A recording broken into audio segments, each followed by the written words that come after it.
Dime qué tú quieres, papi. ¿Quieres que lo mueva para ti? Mueve, mueve. ¿Te gusta cuando me muevo así? Así.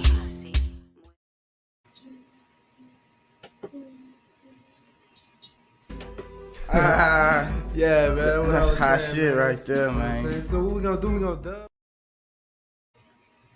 King Chaka ENT. Y'all can check out the music on Spotify, Apple, and other services.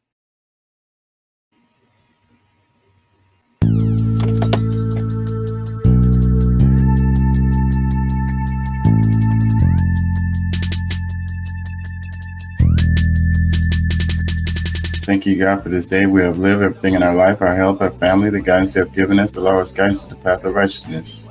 Amen. Really, I'ma get that bitch. Revenge is a dish best served cold. She took my son, now my soul is cold. He took my daddy, now my soul is old.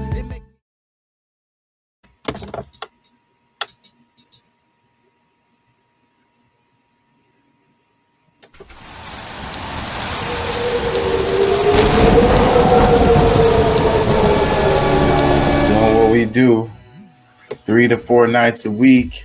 King Chaka ENT.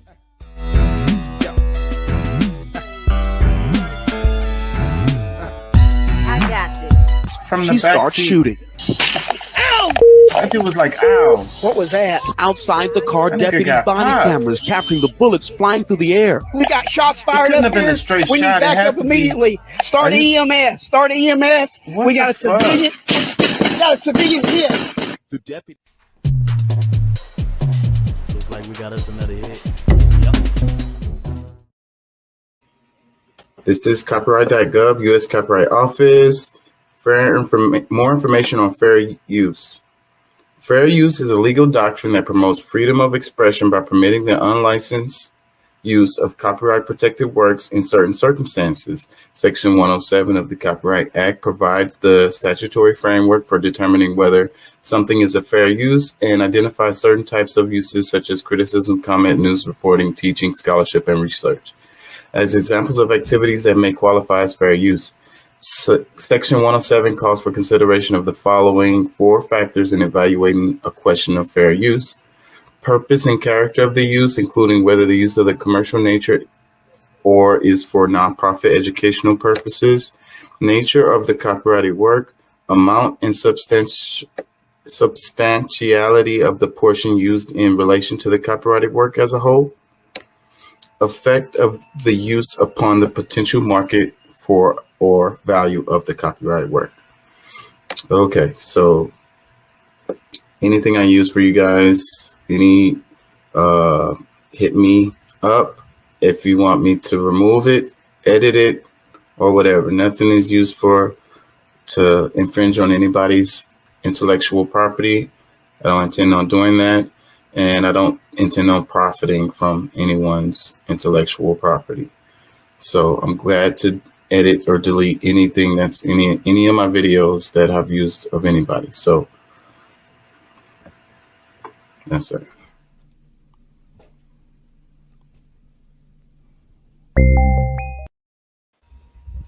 Hey, how y'all doing out there?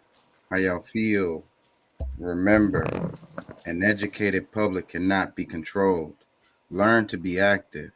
The views and events expressed here are totally whacked and are not necessarily the views of anyone. So the name of the show today is Legal for the Rich. So how many things can you think of that are legal for the rich? And then you're going to say, well, look, nobody's above the law. And then I'm going to say, well, if it's a fine, if you have to pay a fine for something, then that's basically legal if you have the money to pay the fine. And you're like, well, that's fair. All you have to do is get the money. Well, I don't have the money for the fine. And basically, that's the way the system is set up. That's the whole point. The whole point is a person with money can do this thing and move on with their life. A person that doesn't have money does that same thing, and their life can be all thrown to a mess, destroyed, you know. So the idea is legal for the rich, you know. When we talk about the lawyers and they'd be like, well, just get a good lawyer. It's like, well, I don't have the money for that Johnny Cochran lawyer. So, well, it's still fair because the person that has money can get that really nice lawyer and maybe beat that case. Well, then is it justice that we care about, or is it that we just have a system set up for some people to get held accountable for what they did and for some others to not? Yeah, because you can find a good lawyer anywhere. Like they got great lawyers all over town. But when you get there and you don't have enough to cover their time or whatever they charge, shit, they tell you to screw off. Get a life. You better go somewhere else because you ain't got time for that. So And then money rules the world. yeah, Crazy. and Cash and rules everything. law is one of the fields that they tell all the kids to go into, you know.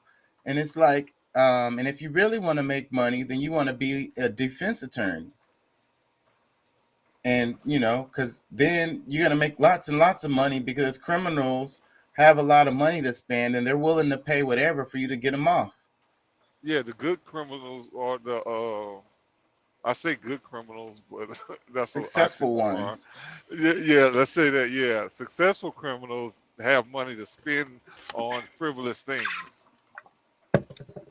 Like a super over the top lawyer who's just gonna throw some numbers at you, and he's gonna be like, whatever it is, man, just get me off the case. Yeah, And then at the end they'll be like, oh, I'm sorry, I couldn't get you off, and you still got to pay that $1.2 million for those lawyer fees, though. yeah. My bad. We'll keep working on you. We're gonna get you an appeal. Yeah, man. I remember back in the day, my brother had got caught up on a Fed charge, and shoot, my godmother is a judge, but she knew people. But of course, I mean, it's not like they just do it for free. He came at him with like, yeah, I'll do it for 25 grand. Like 25 grand, like what I'm saying. In which I guess if he was, consistent with what he had done or what he was doing, yeah, he should have had 25 grand. But however, It's they just, don't play. it's the system. It's the way it's set up. Yeah, The bar. We could talk about the lawyers forever because you got the. It's basically a club. If they don't let you in, then you can't work. it Not really is. legally, anyways. Not legally. You could do it, but you won't be able to do it legally. They're gonna get on your ass. Well, and that's one of the things I guess at some point we need to discuss the difference between legally and lawfully. Yeah. Because Okay. So what do you mean? can you pull up those definitions any kind of way, or is that Yeah, I something? could pull it 'Cause up. I could pull it up. Is Wikipedia okay? Because that's the easiest one for me to go to. Just regular Google or something. Bing, Wikipedia, I guess. I mean, that's What was the exact term you said? Law. Wait, what did you say? Legal it's either versus there's two words: legally, or legal, or lawful. lawful. Let's do lawful because I'm pretty sure I understand legal. It just popped up law. Hold on. My screen going slow. Lawful. When I put it, okay, let's do lawful interpretation. All right, I'm gonna share screen. 1 second. Share. Boom. Okay, and y'all can hate on Wikipedia, it's whatever. The word's probably gonna be similar wherever the hell we look this shit up. It says lawful. It says lawful interception. It says lawful interception. That's not what I put in. Anyways, I'm gonna read this. It says refers to facilities and telecommunications. Nah, this is not what we want.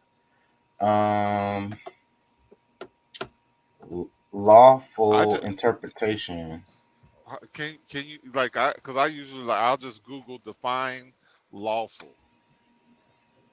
Yeah, So I mean does I mean because is that the only thing that pops up on it's your popping up computer? a lot of stuff. Okay, let me see. It went to dictionary. Let's do it. Um, 1 second. Okay, I did. Did it pop up? Hold on. Okay, it went to dictionary Yahoo. Um, and I That's typed fine. in, yeah, I typed in define lawful.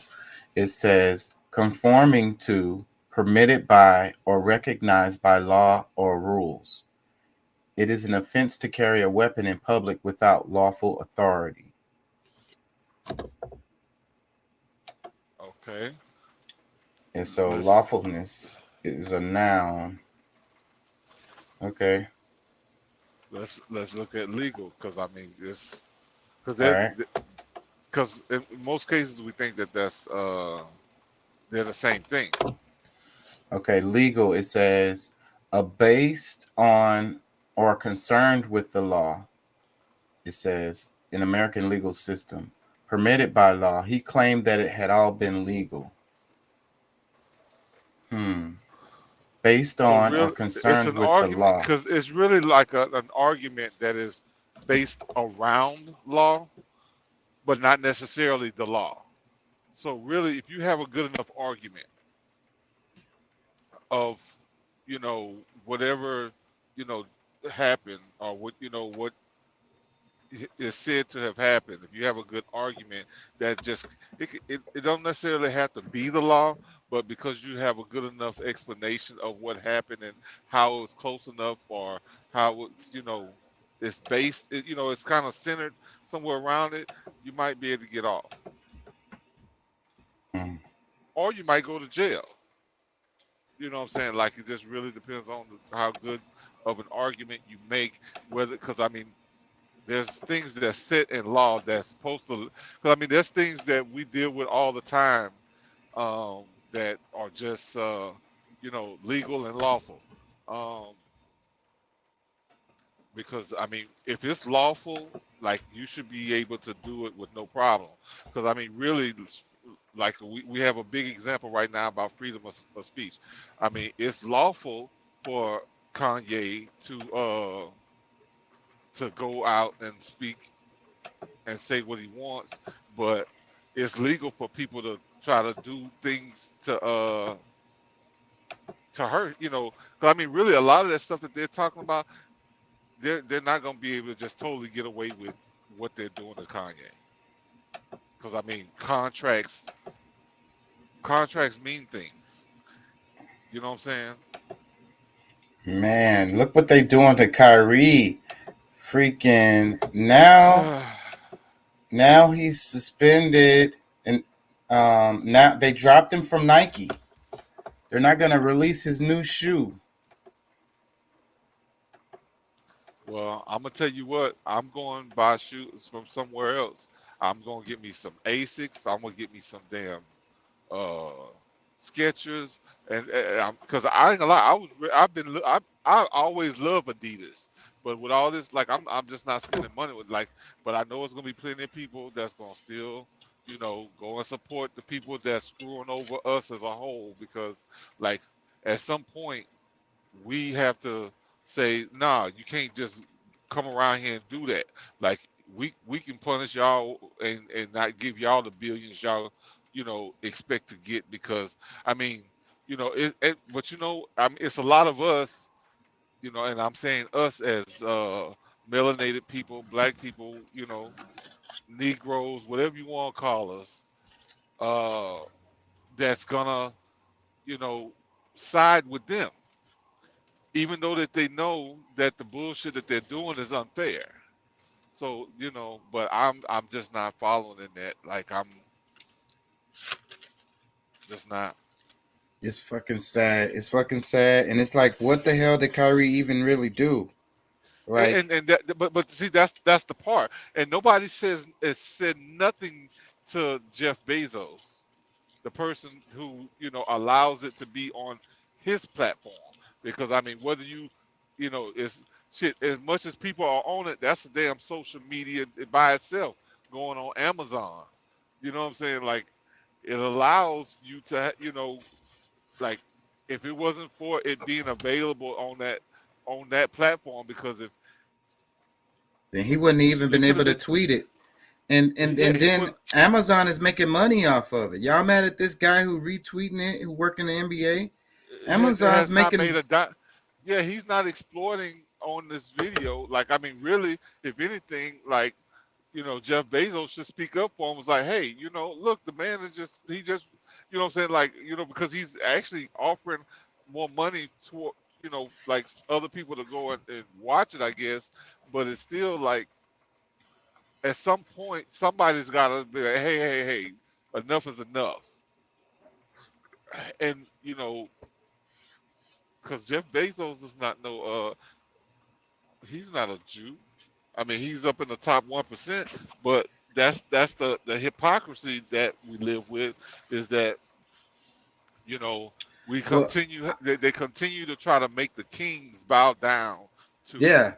That's what, you like we know were saying before, I think that's what it's about. It's not even about necessarily the Jewish people or elites. It's really about these black folks that they want to, be like, hey, well, you're see, getting a little rowdy, but buddy. but we see, that's another thing. Calm Like, down, guy. every time we speak up and we call this whole system white supremacy, is foolish of ourselves, because we're continue to empower with every time we speak that. Because I mean, nobody that is superior goes around and has to do things to keep them, like, other people feeling down about themselves, or to try to bring other people down to a different level, unless they're inferior.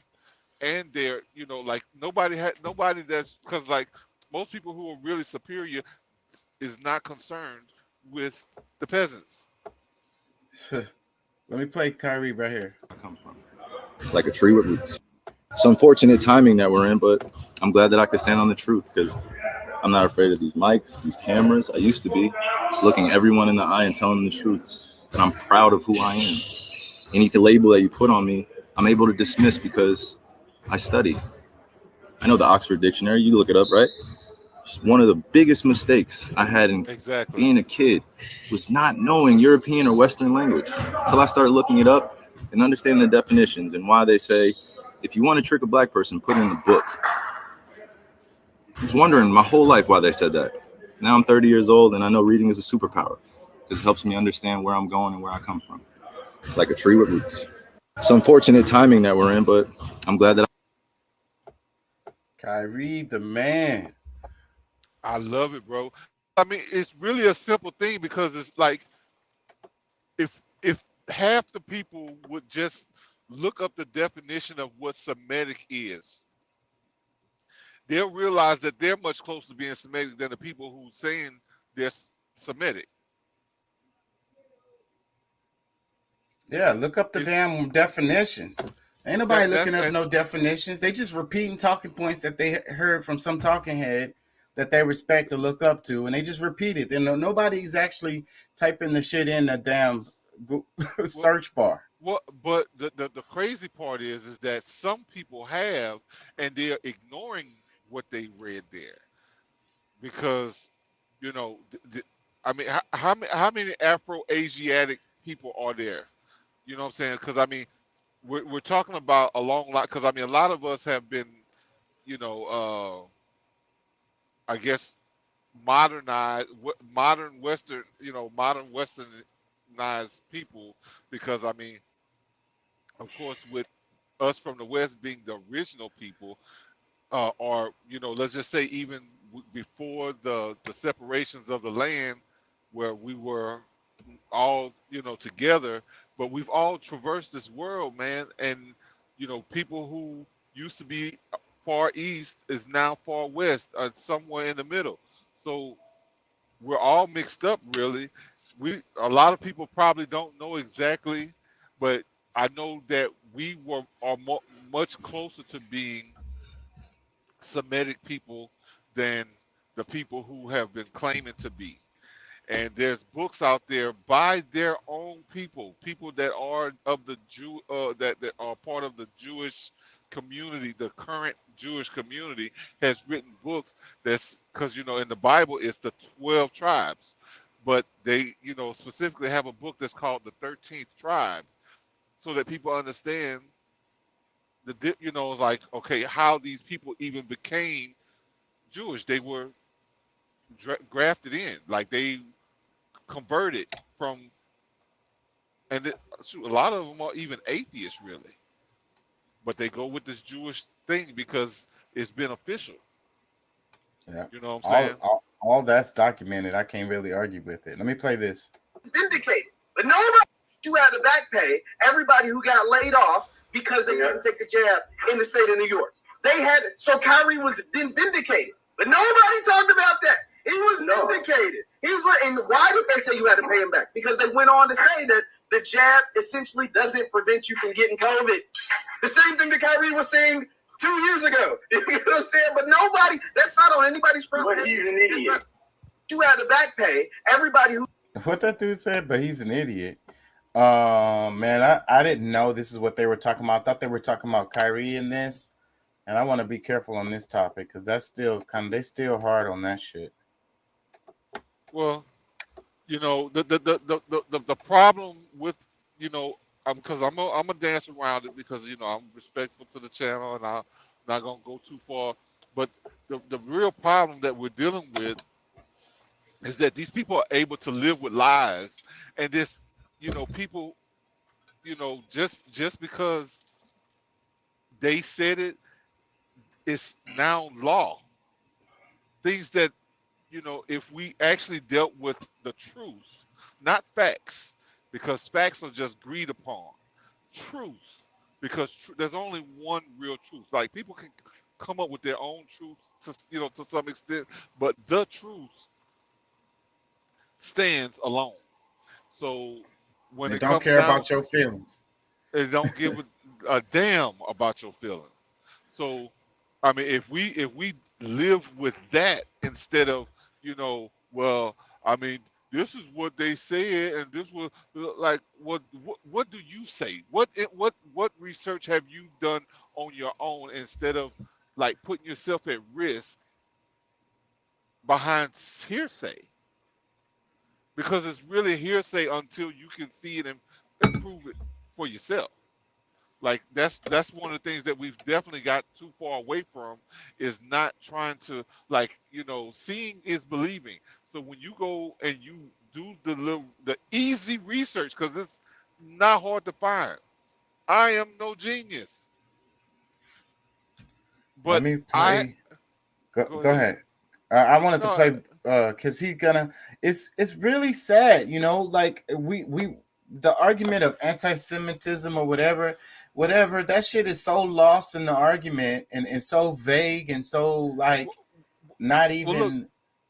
Let me say this, because this is just something that because when all this stuff began and Trump was still in office, they slipped up and said it on TV that this was like a test. This was this was just like kind of a test, and now it's like because it went so well that they just went through with it. But the test overall was for them to really see how many people were going to comply and how many people would reject it or try to at least find out on their own. So you, man, a bunch of y'all failed the test. Let me play this. I mean, let's not forget. Hey, what's going on, guys? So I'm in the airport, and I just read that Kyrie Irving is being hit again with this crazy high-tech lynching that they're trying to do. Nike has apparently suspended their relationship with him. They also announced that they're not going to release the next version of his shoe. I think it's called the Kyrie 8 or something like that. Basically, they're claiming this whole same thing about hate speech or whatever. And this adds to the fact that the Brooklyn Nets have suspended Kyrie for 5 games with no pay, and they won't let him back unless he satisfies a series of expectations that they laid out for him. What's really kind of interesting here, because this is economic warfare. This is similar to an embargo that might occur during a war, or economic sanctions being placed to pursue political agendas. This is my space. This is how money is used to accumulate power. And what is interesting to me is I wonder if these fellow NBA players are going to come together and support his right to freedom of speech, not his right to tweet or his right to believe what he believes, but just his right to freedom of speech. I mean, let's not forget, this was a tweet. Kyrie said nothing. All he did was retweet something. So you're setting a very dangerous precedent when you live in a country where a black man can't even retweet something without losing his whole livelihood. That's kind of insane. And I personally think we need to share this and kind of talk about this openly. If the celebrities won't talk about it, black people should. So hit the thumbs up button. Also, I'll follow back up with this and I'll let you. So, like, what if the other NBA players was like, you know what? We're not feeling what y'all doing to Kyrie, so we're not going to play until y'all leave Kyrie alone. Yes, and see, that's the type of move that needs to happen. But I wasn't too surprised when I heard the stuff that when Barkley, the stuff that Barkley said, but it really hurt me. Cause I love Shaq. I love, like Barkley was a great basketball player. Maybe he should have, gotten further in his career than he did or whatever. But I guess it really bothered me the way that like they just took a hold and grabbed oh no, they ain't gonna get my money and go on TV and start spreading the same, like pretty much speaking for Master and saying all the stuff that Master wanted them to say.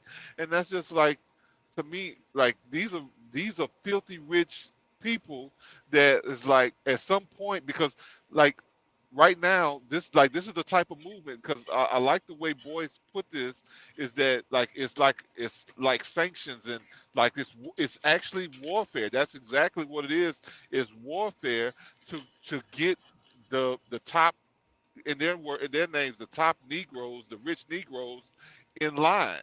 And Yep. if you did not bend the knee or submit to the things that they said that they should do publicly or privately, you know what I'm saying, like we're gonna we're gonna punish you with taking money from you.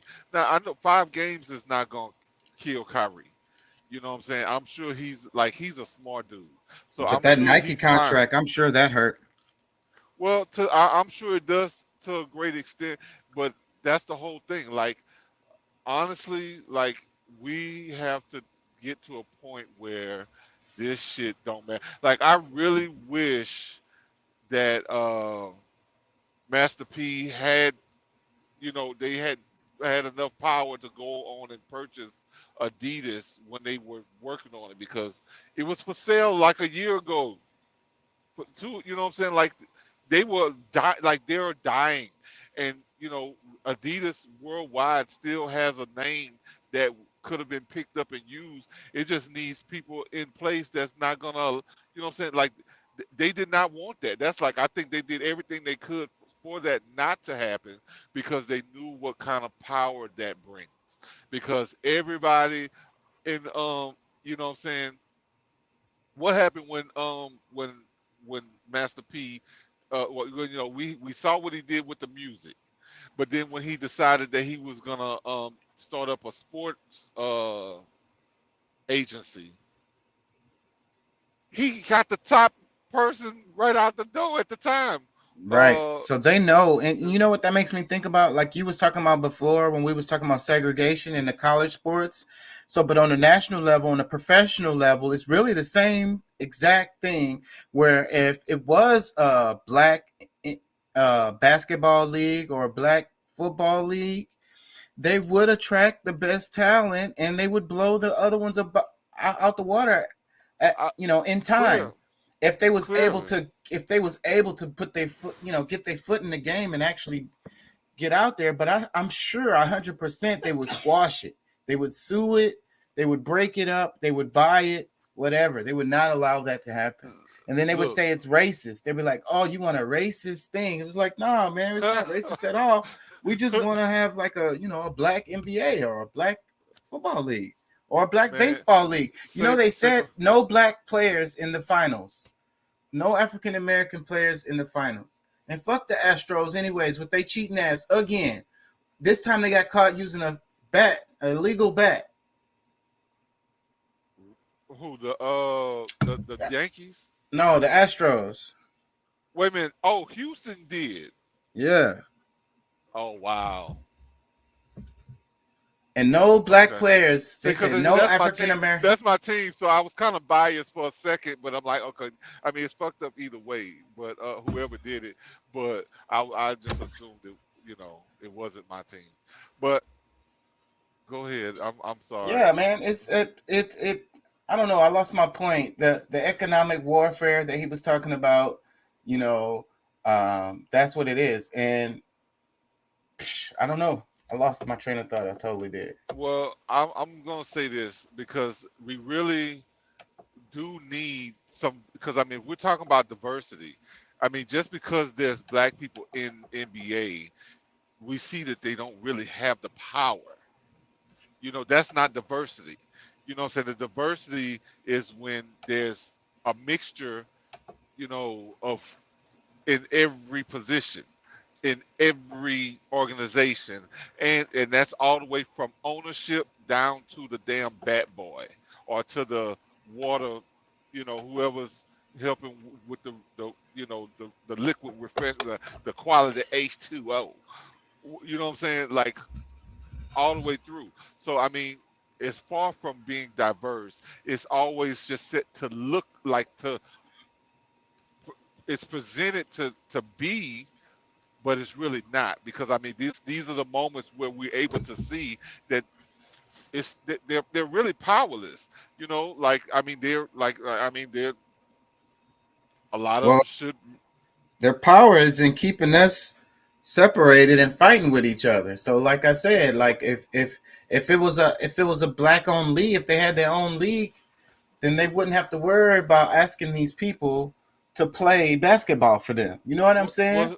Well, see, but that's the thing, because I mean the real because I mean to really show some competition in it, because I mean we could have all black team, all white team, this, that, and the other, but I mean if a fourth of the league had black owners, male or female, whatever, just if they were black, and it was run with fairness, like the better teams, the people, as long as the funds are available, you're in a good enough market to where you can make the money, like they're gonna wipe the floor with everybody, and like they're gonna have to change the way they do things, because they're not gonna get the people that they need in their team, in their market, to be able to survive. So yeah. So, but then the other part is the solidarity, because if the guys freaking would just stand with each other, the other basketball players, that's what I say, they got us divided and fighting with each other and only looking out for ourselves and our family, and that's just the American way. So, but if the other basketball players will be like, bro, we're not feeling what y'all doing to Kyrie. How we know y'all not finna come for one of us next on some stupid little tweet or something? Exactly. But see, and that's clearly that's the root of the problem, because just 2 years ago they were all of them were out of work, and they, okay, yeah, are you trying to make up for this, that, and the other? But what we really need is a pandemic of fairness, a pandemic of righteousness throughout all of the corporate venues, because if it starts on that level, basketball or football or whatever, and they say, well, since y'all doing that to Kyrie, and I don't see where he did anything wrong, and 10 or 20 of the top guys, sit down for the same, you're gonna suspend him for 5 games. Well, I just suspended myself for 5 games. You know what I'm saying? I'm not coming back until y'all figure out how to make this right with Kyrie. And And y'all go ahead, have fun trying to find somebody who's gonna do what I do out there in the court. Yeah, I mean, because you might be able to find another basketball player that plays nearly as good, but I mean, do they pull the crowd the same way I do? Like, I mean, do you really make the same money that? Because I mean, is you know They want to make that's these. They want to make these niggas feel like they interchangeable and shit. But the truth yes, is that they not. no, They because I mean, not. because most of them have stood out from high school before they had this whole thing. Like that's the whole reason why the scouts were out looking at what they were doing. You know what I'm saying? Like that's how they make it to the McDonald's Classic. That's how they were exceptional players even when they were children. You know what I'm saying? Like people had their eye on them. Was like, oh yeah, that kid's got something special. Look at his attitude. Like he's already, he's got his father in his life. He got this. You know what I'm saying? Like he was molded at an early age, and now he's here. You know what I'm saying? Like a lot of these things they've always had. It's just that now they get to the point where they can try to control them with the money, which I understand. You get to a certain lifestyle, you don't want it to change, and like I think each one of us, knows how that feels. But at the same time, you're never gonna see the change in our world in this life.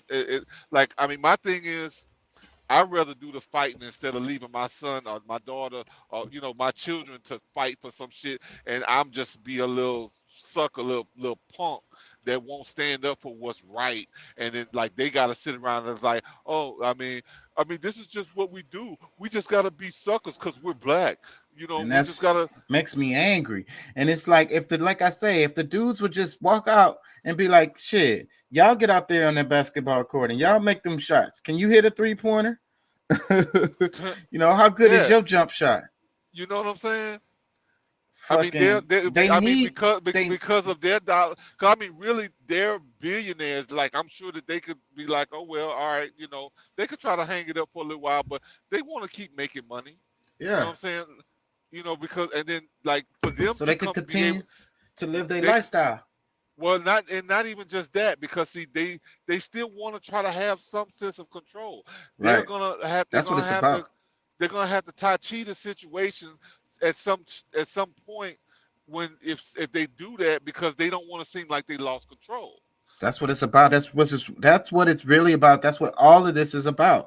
Because, like I say, if dudes just woke up halfway and was like, because they make them realize they're interchangeable and that they don't really matter, that you just another guy, we could just go find somebody and put them in your slide and it's nothing for us, whatever.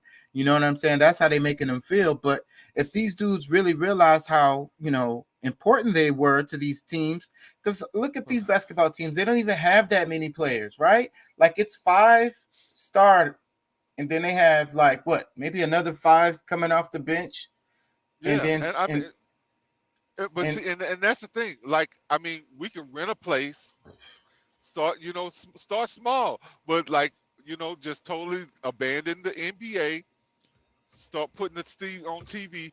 Do you know how many people around the world is gonna watch? yeah. We get our own It won't matter if servers. you had dudes running around that's Kyrie and all the star Yes, players. If you got them running around in a high school gymnasium, it ain't gonna matter. Everybody gonna be in that hole, or everybody gonna cause be see, watching. cause look, look the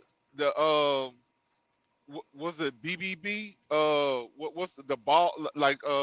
What's the ball? The dude that they used to talk crazy about, but he still like he was able to get all 3 of his sons in the pros. I don't Like know. uh his Lonzo Ball. Wait a minute, what? That's Lonzo. Uh, I forget I forget the daddy's name. LeVar. Was it LeVar Ball? You don't Yeah, remember hearing he had the 3 boys that one of them went to the Lakers. The other one, he wasn't quite as good as the oldest and the youngest one, but either way, he kept working with him. He got his boy, all of them in the pros. But my whole thing is, he started a whole league with what's like almost like street ballers, where like all they got to do is take that same kind of outline and just supersize it. You know what I'm saying? They could like have cameras. Like, I mean, bro, we can do our own thing, bro. Like, I'll buy a few cameras and start broadcasting and, you know, showing it and have I'm people telling you. watching online and, you know what I'm saying? Like, bro, it can be done.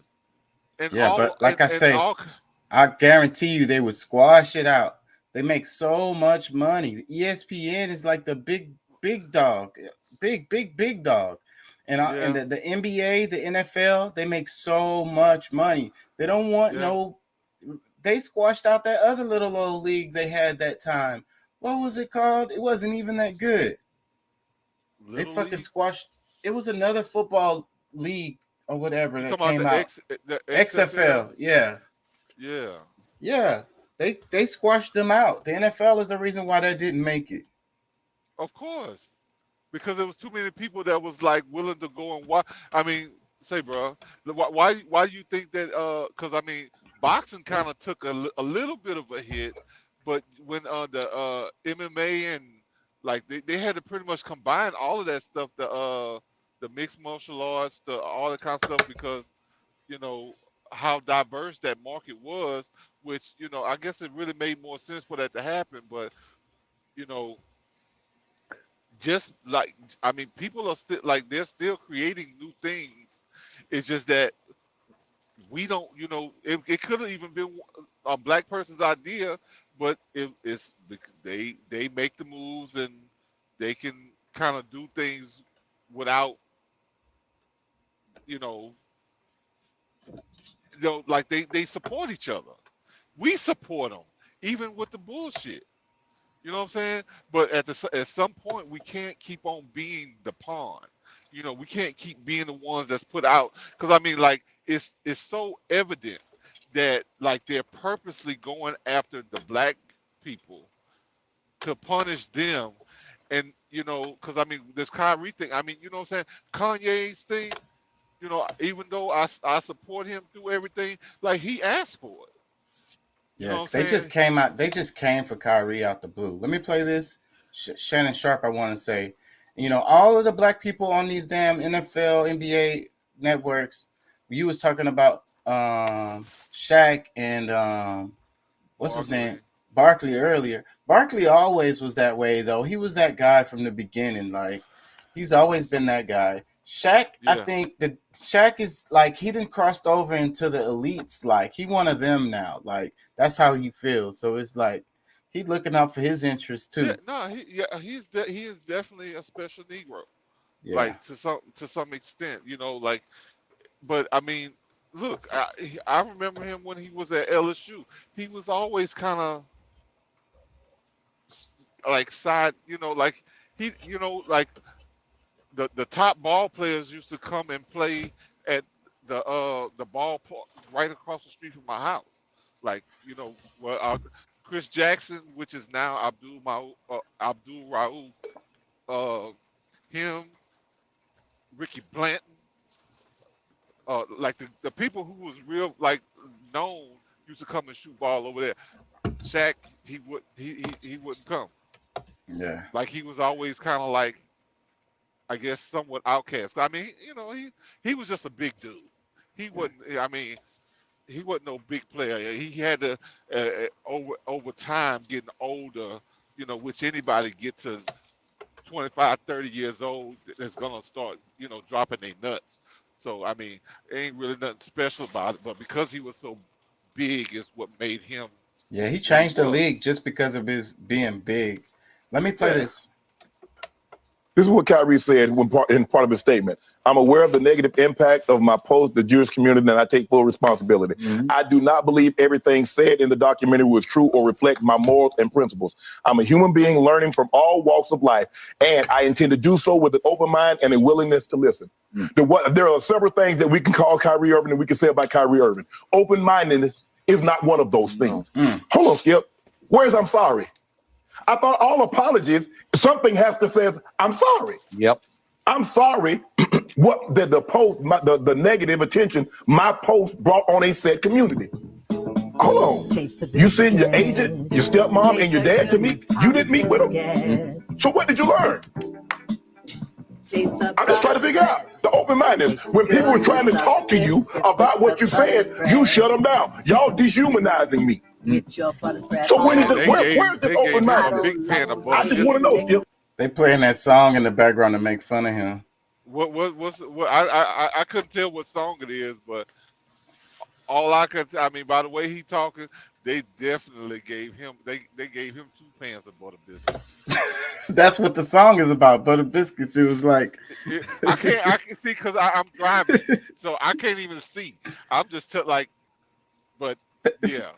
It say, look, that Chaka Bar has posted this. His caption, he says, "Massa, is you sick or is we sick?" One of the comments. That's the mindset. That's the mindset. That's the mindset.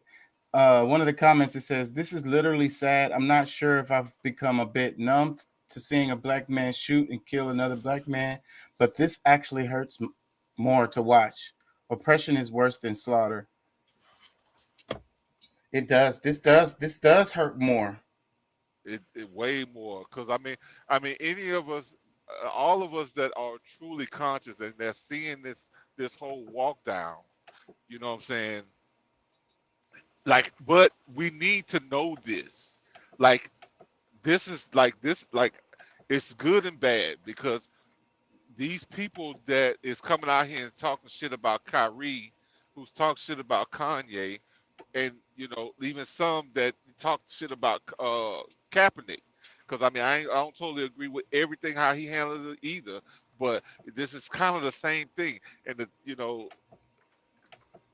all the way that they handled everything is people what they saying, you know, like independent or supposedly independent, because this is just like what we're saying with you know, how all the news channels start to repeat and sound exactly the same. This is just kind of put me in that same whirlwind of that's how I see it. Like, they've been paid to get along with the program, or we're gonna do you the same way too, nigga. Telling you, man, that's what it is, and that's the vibes I'm getting.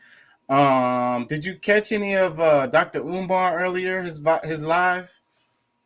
No, I hadn't really seen much of anything like that. I've been working on this other business trying to get it done. I've been having different little you know, little stuff that's kind of slowing me up a little bit, but I'm practically there. But I've been focusing on that more. Like I still see stuff, but like I haven't seen everything like normally. Like usually I probably would have had sent it to you or something. But well, he had me rolling. He was talking about Shaq and damn, we just said his name, Barkley. You know, he was talking about Kyrie. What about I didn't hear Kenny Smith. Did Kenny Smith say anything? Yeah, he said some shit. There's a clip out there. I'm not watching all them damn clips. You know, I don't even watch that basketball stuff. So that's like kind of the only reason why this is on my radar at all is because of the dynamic related to like them straight whipping Kyrie in public. That's what they're doing. I mean, because I mean, it's so many different posts and things that people have made and things that people have said that could have gotten that was way worse than what Kyrie did. Because that's why I'm saying, like, see, this is not about the video. It's not. See, the biggest thing is that they feel like there's a bigger loss from the agenda because of him making a stance, and now right in his own city, like there's so many pullbacks, like they're having to go rehire all of these doctors and nurses that they got rid of because of said thing, and like they had to you know what I'm saying, they pissed. Mm-hmm. Let me play a little bit of Dr. Umar. I don't know what he chopped this up. He did a live, so I don't know which part this is. But anyway, I am a firm supporter and advocate of bringing back the whipping post from slavery. Listen to me, brothers and sisters. Listen to me, brothers and sisters. This is King Kong consciousness. I Oh Lord. believe we should bring back the whipping post from slavery. I need some of my brothers to go into the old museums and get the whipping posts out. That's right. Or we can make some new whipping posts. That's right. Charles Barkley, I sentence you to 5,000 lashes for conduct unbecoming a black man. Shaquille O'Neal, I sentence you to 5,000 lashes for conduct unbecoming a black man. 5,000. That's a Richard little bit Jefferson, harsh. I ain't gonna lie. sentence 5,000 might be to too many. 500 lashes for conduct unbecoming a black man. Stephen A. Smith, I sentence you to 4,000 lashes for conduct unbecoming a black man. Chris Broussard, Rob Parker, I sentence you both to 2,500 lashes for conduct unbecoming a black man. Michael Wilbon, you fat, bald-head, no-neck midget, I sentence you to 3,000 lashes for conduct unbecoming a black man. Oh my God. Snow Bunny Shannon Sharp, you're the biggest and strongest of everybody on the list, so I'm going to have to sentence you for 10,000 lashes for conduct unbecoming a black man and saying that no black woman can make you happy. 10,000 lashes for Snow Bunny Shannon Sharp. Oh, wow. Who else we got on this list? Jason Williams, you're going to get 2,500 lashes for that bullshit you said about Kanye needing to go meet with members of the Untouchables. Bring back the whipping post, brothers and sisters. I'm dead serious. A community without consequences will never have law and order. A community without consequences will never have law and order. A community without consequences will never have law and order. A community without consequences will never have law and order.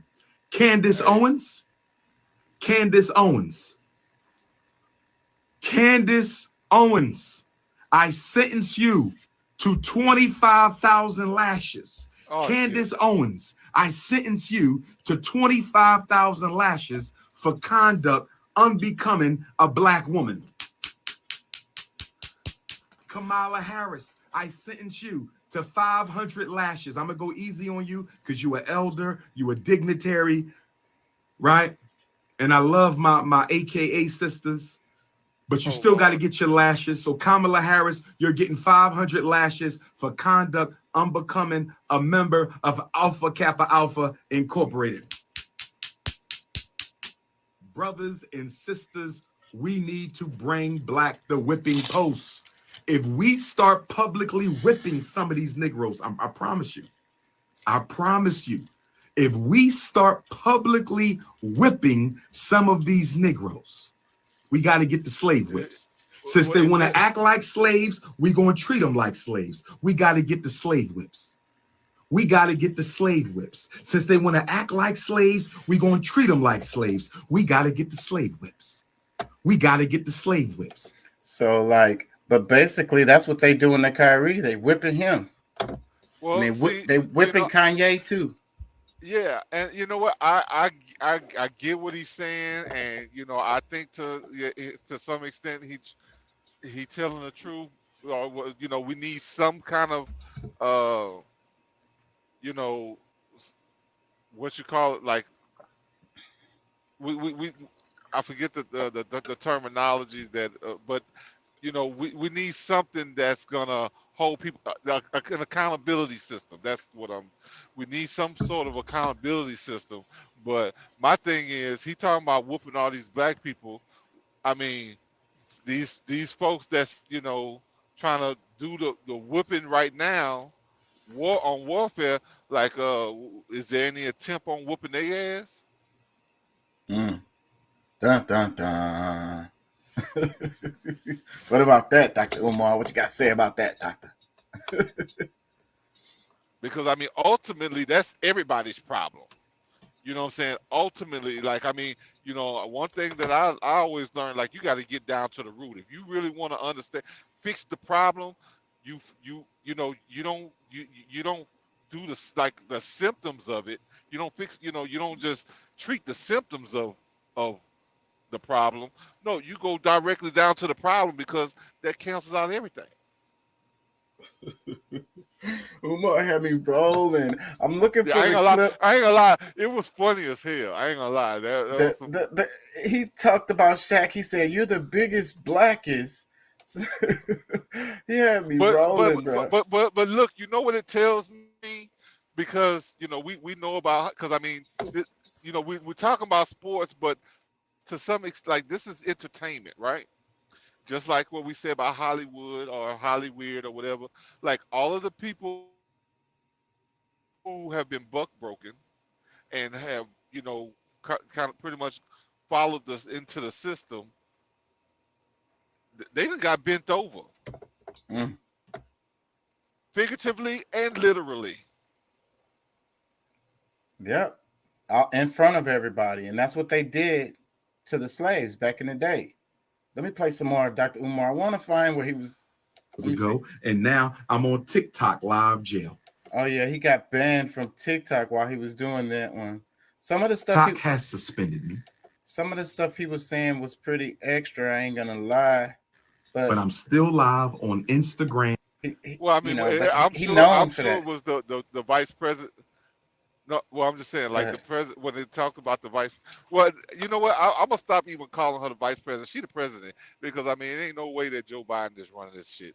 But however, when I'm sure it came down, because as long as he was talking about the Negroes, the house Negroes, it was probably okay. But when he started talking about Kamala, yeah, that's probably where it was too far. Let me play some more. Let me see. Public Enemy, Chuck D contracts, KRS-One contracts, Big Daddy Kane contracts, Kool G Rap contracts, Kool Mo D, MC Light, Queen Latifah. Get all the contracts of the old artists and get all the contracts of the old actors. Not old, I take that back. Retired. They not old, they still rocking. Shout out to all the retired hip-hop artists and retired black actors. We need y'all to get your contracts, get them to Kanye and Kyrie. We're going to hire a black attorney firm. We're going to hire a black attorney firm. We're going to hire a black attorney firm, and they're going to evaluate all the black contracts, all the rappers, the singers, the comedians, the actors, and they're going to produce a comprehensive research report. They're going to produce a comprehensive research report and analysis that's going to say 85% of all blacks who signed on with agents and executives of untouchable owned publishing houses and movie houses and music houses were ripped off. They never got their royalties. They never got paid appropriately. They never got their true cut of the money. They never owned their own masters in almost no case. I want them to find the common threads through all these black contracts. Go ahead. What you say? Well, Untouchables is Jewish, by the way, if y'all didn't catch on to that. Go ahead. But I think, what he's saying is cool, but that's not enough for everybody, because everybody shouldn't. I mean, that's for those people. Yeah, you can do that and help out those people that got underpaid, during their time or whatever, because they had screwed up contracts, and we just take, just find a way to just take it right out of their accounts and pay those people. But that's a form of reparations for those people. But there's something that's bigger got to happen, because honestly, when you really think about it, reparations is a band-aid. It doesn't fix nothing. You know what I'm saying? Like, unless we're really talking about, taking black people from being an underclass. Because if we're supposed to be a country where it's fair, everybody has the same rights, then there shouldn't be a separate law for minorities or the white white people or whatever. It just shouldn't be. It's, people being able to, given, a privilege to vote because it was beneficial to them at the time. I mean, a lot of things that we accept and we really fought for, not just accepted, but stuff that we fought for was still a minor, like a minor, not like it was a win, but it still didn't put us, like, if we supposed to be equal, then okay, it's equal. We don't have to make no determinations between one or the other. Yeah. You know what I'm saying? If it's really equal, there is no, like, differences between, maybe people that's born here and people who are, like immigrants that have come. Maybe there's somewhat of a difference until they actually become true full citizens, that they can get true full benefits of being here. But other than that, like, I mean, if you truly a native, which means just born here, like, you should have full rights, period, and distribute it fairly. You know what I'm saying? Like, but that's me maybe overthinking things. Let me play some more before we move on.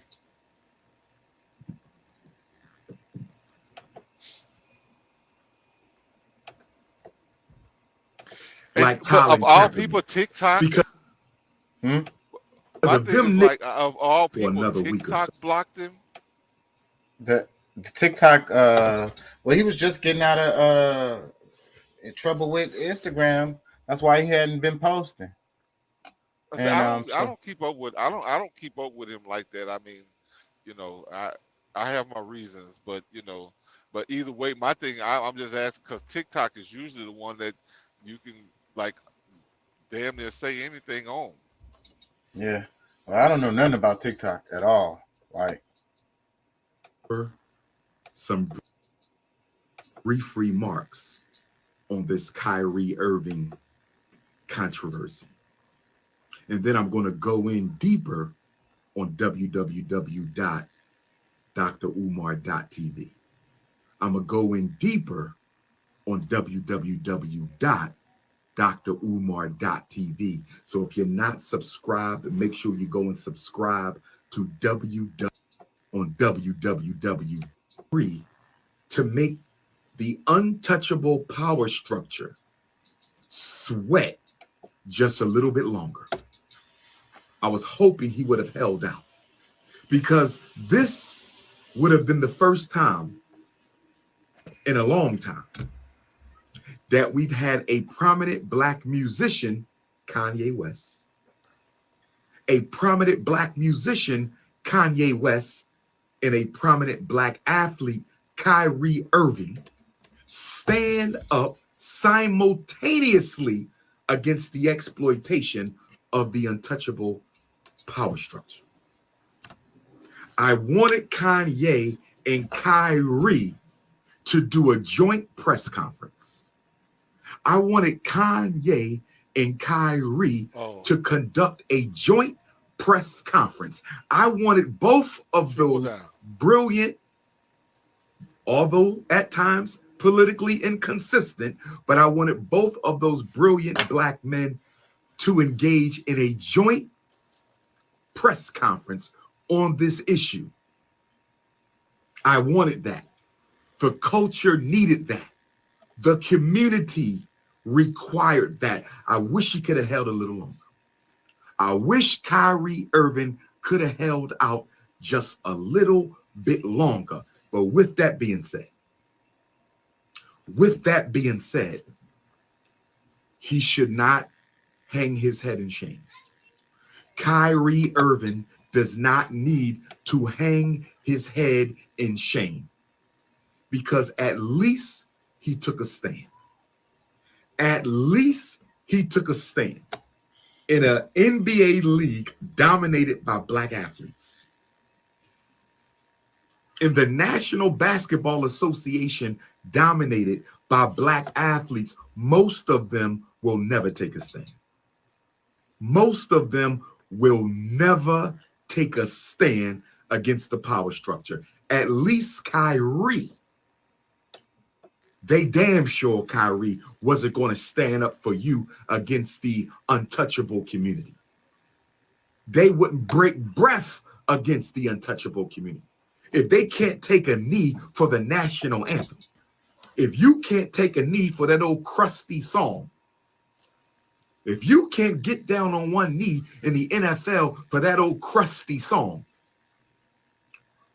if they couldn't even boycott the playoffs in the bubble, if you can't even boycott the playoffs in the bubble, and you let David Stern tell you you can wear a word on the back of your jersey. This is what the NBA Negroes did. This was your protest. Freedom on the back of my jersey. Black Lives Matter on the back of my jersey. Unity. What kind of crap is that? What kind of crap is that? It's approved That was protest. the most passive aggressive. It was one that was beta paid male for by protest I ever the power seen in my structure. life. Come on, be killing me. What'd you say? But he's so right, because but that's how, like, those of us that are thinkers, like, we know that they got permission to do that. Right. So it's They were allowed. Right. So it's like when you protest, they say, no, not like that. You protest a different way. No, not like that. Look, do it like this. Okay. So whatever protest you're doing that they don't like is the one that's most likely to have some kind of impact. The ones that they approve are going to be the ones that ain't doing shit. No.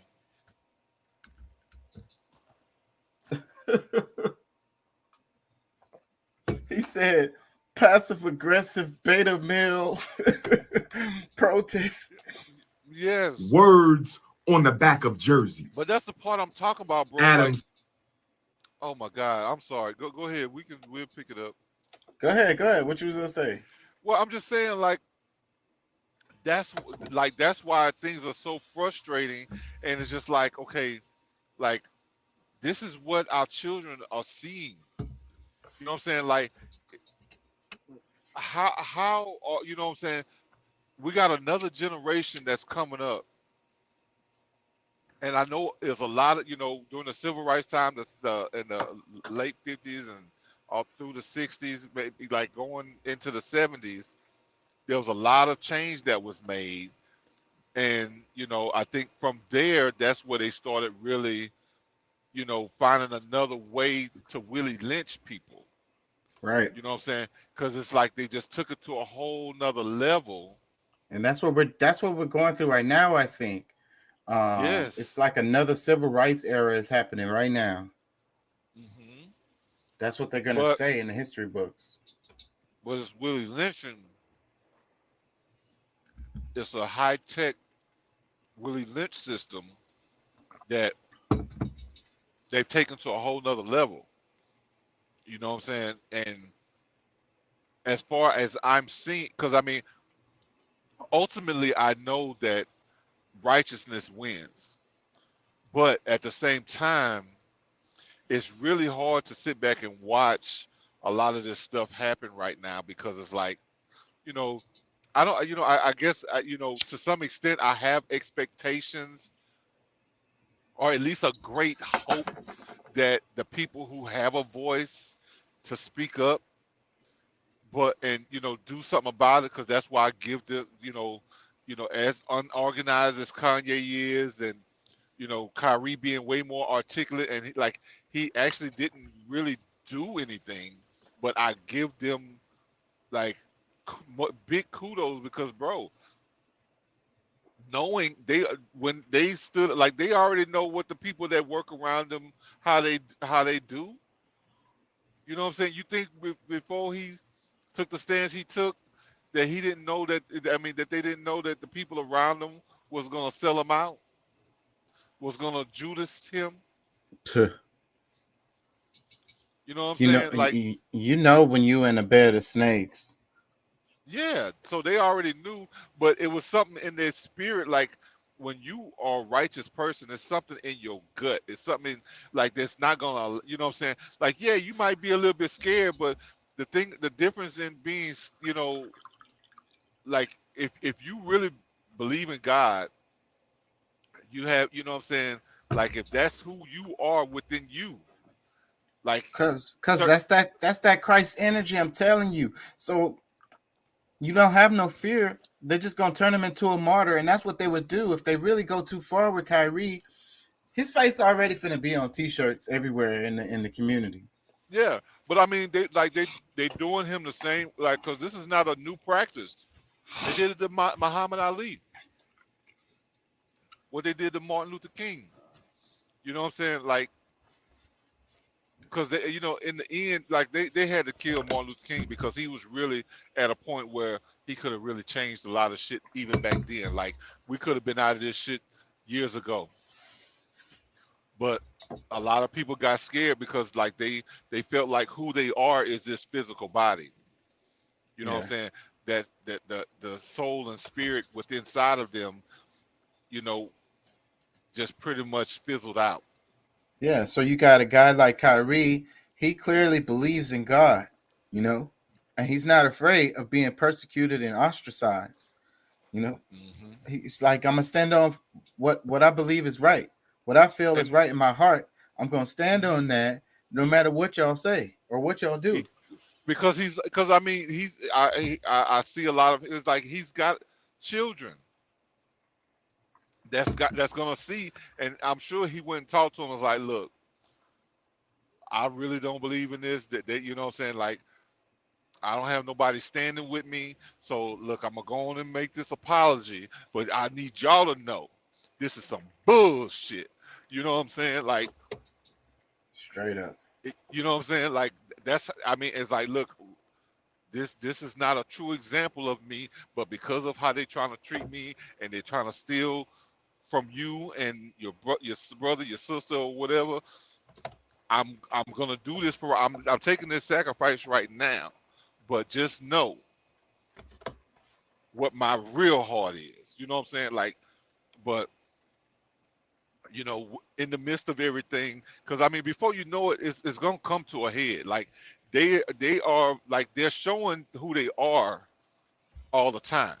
Right. So at some point, people are gonna be like, how long are we gonna continue to let them just keep doing this like this? Because, like I say, the other basketball players really should be worried because if they coming at him like this on some shit he retweeted, they get mad at any player. They can go through their fucking tweets and find some shit. Whoever you Yeah. are. Well, I mean, and that's the thing. There's a bunch of people like shoot, like that's they were saying like a bunch of people when Twitter switched hands, they went through their shit and started trying to clean it up and get rid of stuff that might not have been so appropriate because of things that what I'm saying that was said and because I mean this brings on an onslaught of other things that you It's like a know precedent. Because what did he do? Like, what did he do? They well came. and well see but that's also a part of that social credit score which is bullshit, especially if you're supposed to be in a free country. So Like, there it goes. And the name of the show today was Legal for the Rich. So he's rich, but he can't get out of this one because of his skin tone. So there's an asterisk for the legal for the rich well, if you're not black. to be more specific, the wealthy. It's legal for the wealthy Legal because for, so because then a riches. wealthy person wouldn't care. So it's like, how are you going to hurt him? So if he's wealthy enough, then but then why would somebody even play for the NBA anyways if they were already wealthy, you know? Well, but see, that's the thing, bro. They when you get to those levels, like it's exciting to them because just like they go to the like the off track betting, like I've gone, I go to the off track betting from time to time and bet on the horses and this, that, and the other. But that's what they, it gets to a level to, it's cool at that point. What's the movie we was watching last year or whatever with the when they had the people were betting that they had the Korean movie, the TV show that they had, Squid Game. Squid Games. That's what it turns into for them. Yeah. Real life Squid Game. That's why I was really into that show, because I feel like, and I think that's what they were trying to say with the show, is like, you know, we got real life Squid Game going on. Yes. It's not new. This is something that's been going on for centuries. But this is a time of information, and for those who are willing to look, you know what I'm saying, that's not gonna just tuck their head and they tell, like, this is something to let you really see what's going on, because if you don't take advantage of your opportunity when you get it, you lose it all. And he want to stand on it. Let me play a little more Dr. Umar. Let them put some words on their jerseys. And y'all want to paint Black Lives Matter on the side of the basketball court. I want y'all to compare what Adam Silver let us do in the bubble 2 years ago, when the Milwaukee Bucks players wanted to protest the NBA playoffs in the bubble. The Milwaukee Bucks stood up and said, nah, they just killed his brother in Milwaukee, Kenosha, Jacob Blake. He didn't die. They paralyzed him. Peace and love to the Jacob Blake family. He gets shot and paralyzed. So the Milwaukee Bucks say, nah, we not playing. We protesting the bubble. Adam Silver says, nah, we gonna let you put words on the back of your jerseys, and y'all went for that. And LeBron James is part of the reason y'all went for that, because LeBron James was more interested in getting a bubble ring. Mr. Activism, LeBron James, who ain't done no activism yet, he wanted a ring. And so they made y'all sit down for LeBron James to get a fourth ring. Made y'all sit down for LeBron James to get a fourth ring.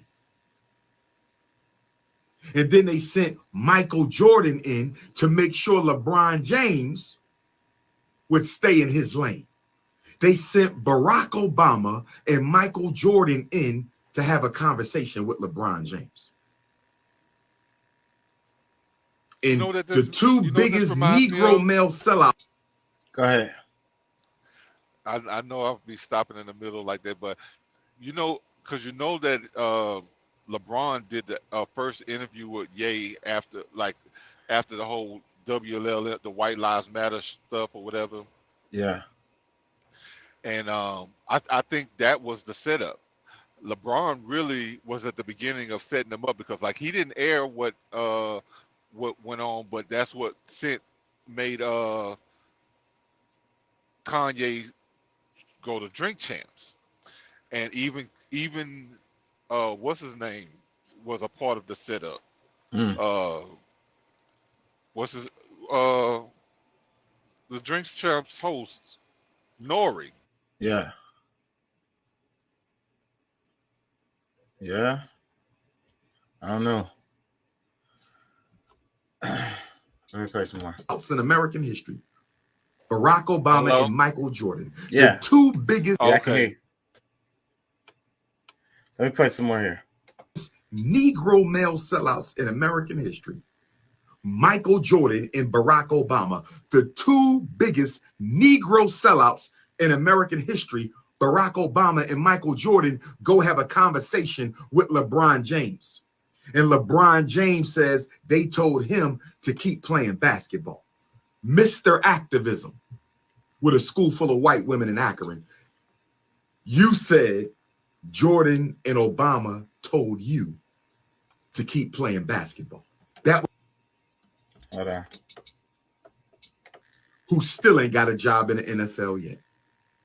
They was going to leave you out to dry like they did Colin Kaepernick. Black male athletes are some of the biggest political cowards the world has ever seen.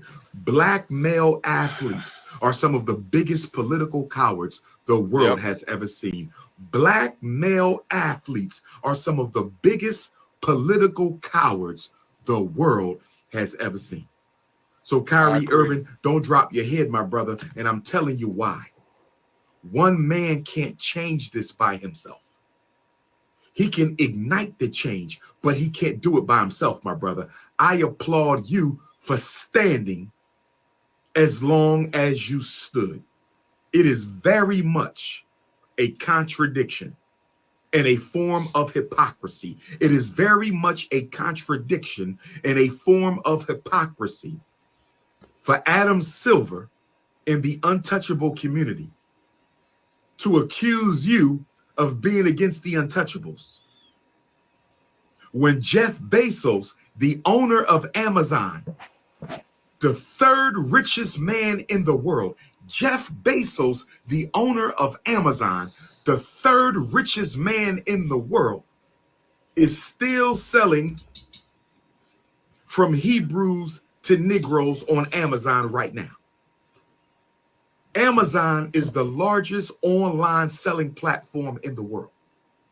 Amazon is the largest virtual market in the world.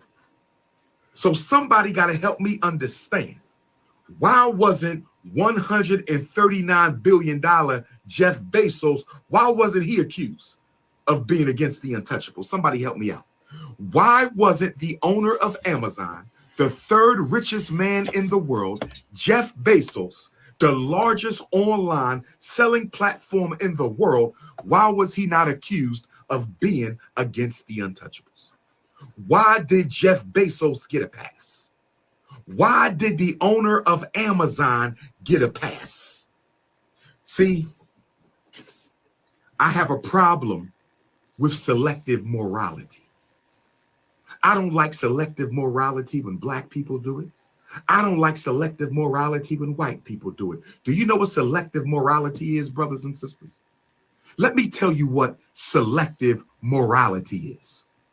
Selective morality is when you apply your moral principles.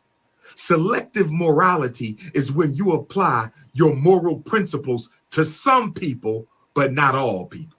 Selective morality is when you say it's wrong to abuse a child, but when your friends abuse a child, you overlook it. Selective morality is when you say it's wrong to steal, but when somebody in your family steals, you overlook it. Adam Silver, you are a hypocrite. The untouchable community, you a bunch of hypocrites. If that book, if that video is so disrespectful of your so-called heritage, why are you not attacking everybody who's promoting and selling that video and that book? Help me understand. If it's that bad, and Adam and Jeff Bezos has the largest selling platform in the world, so anybody who wants that book and anybody who wants that DVD, they're going to get it from Amazon. They're going to get it from Jeff Bezos. It's a really good point. That's exactly. I mean, I was saying that from the beginning. The other night, I think I kind of touched on that, but you know, it's 100%. I mean, the truth is the truth. I mean, when you know what I'm saying, like, no matter who says it, the truth is the truth. But like going back, like I really feel like a lot of this whole thing, like it began, you know, yes, Kanye was trolling, but at the same time, is to get this type of thing going. Like we need people to be talking about this, and we need more people to be, if not pissed off, at least more conscious of what's actually happening in front of them, because you best believe it's happening to you one way or another. You haven't realized how, you know what I'm saying, you know, at your job at Burger King, you know, how these other people are prospering, you know, over you. You might not know that, but the person who working fries and you back there flipping burgers, you doing the hard work. They making $2 more than you because of their skin.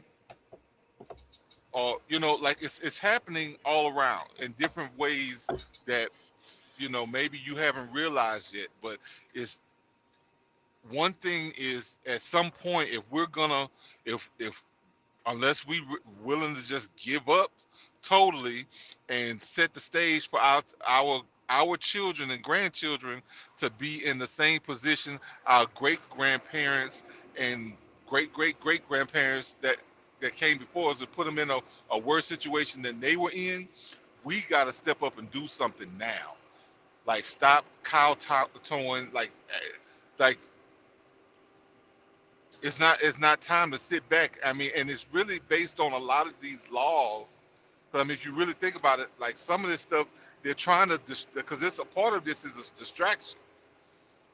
It's a lot to learn from this, but it's also a distraction. This is midterm elections. They need us to continue only talking about this, but like a lot of this really should set the stage for you to be like, all right, you know what? Who is really doing the work? Who is protecting our rights? You know what I'm saying? I don't care what party it is. You know what I'm saying? Like, if it's important to you and this is who's doing it, go vote and like take a stance on what you believe in. And there's a lot of smoke and mirrors. Like there's some things that I believed to be one way, because I got a video from my brother earlier today that I at least saw today about the whole because this might be a switching the subject a little bit, but the what is it, the bill reform? Yeah. Oh, wait a minute. I guess my mic was. Yeah, I can hear you. The bill reform. The bill reform.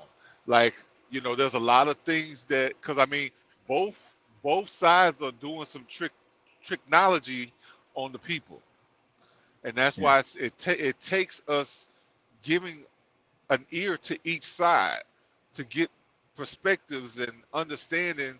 Because I mean, if you don't have time to go do some research of your own, at least get a balanced stance. You know what I'm saying? Listen to both people. Don't shut off one because you think that this is your favorite. No, we got to be real adults and at least hear the other side, because I was really listening to the conservative approach. I was like, these mofos trying to play me. You know what I'm saying? So, you know what I'm saying? And we got to accept that, hey, you know what? All right, I was wrong, but I had an opportunity to hear the other side, and it makes a little more sense because there's so many different things that happen that we don't really know, like, especially because I mean, believe me, like things that hasn't happened to us can happen to us. We might end up in jail for busting somebody in the head, for trying to protect our family with all of the different things that's going on. You got to go in for some, you don't have money for bail because money's short for everybody. Everybody. You know what I'm saying? This is a great segue because I wanted to talk about this anyway. And it kind of goes to the topic, too, of the name of the show as Legal for the Rich, because they talked about how many people are in prison or like right now, not prison, but in jail right now who never got charged with nothing. And it's because they couldn't pay their bail. And these people are going to get let out of jail probably soon, but they're getting, the state's making money off of them. And one that, oh, go ahead. I'm sorry. Yeah, go ahead.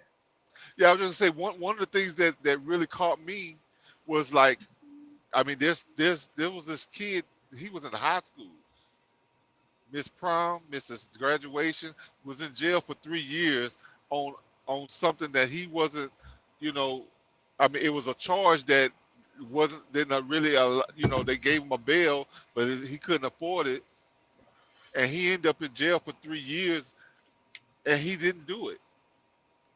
So at least he would have had a chance. Like they would have had to have tried him and go through the whole process before just locking him up. So I mean, that's just one instance, and that's not to say how many. I'm I'm going to just start with hundreds of thousands of people that happens to. Like, I'm sure.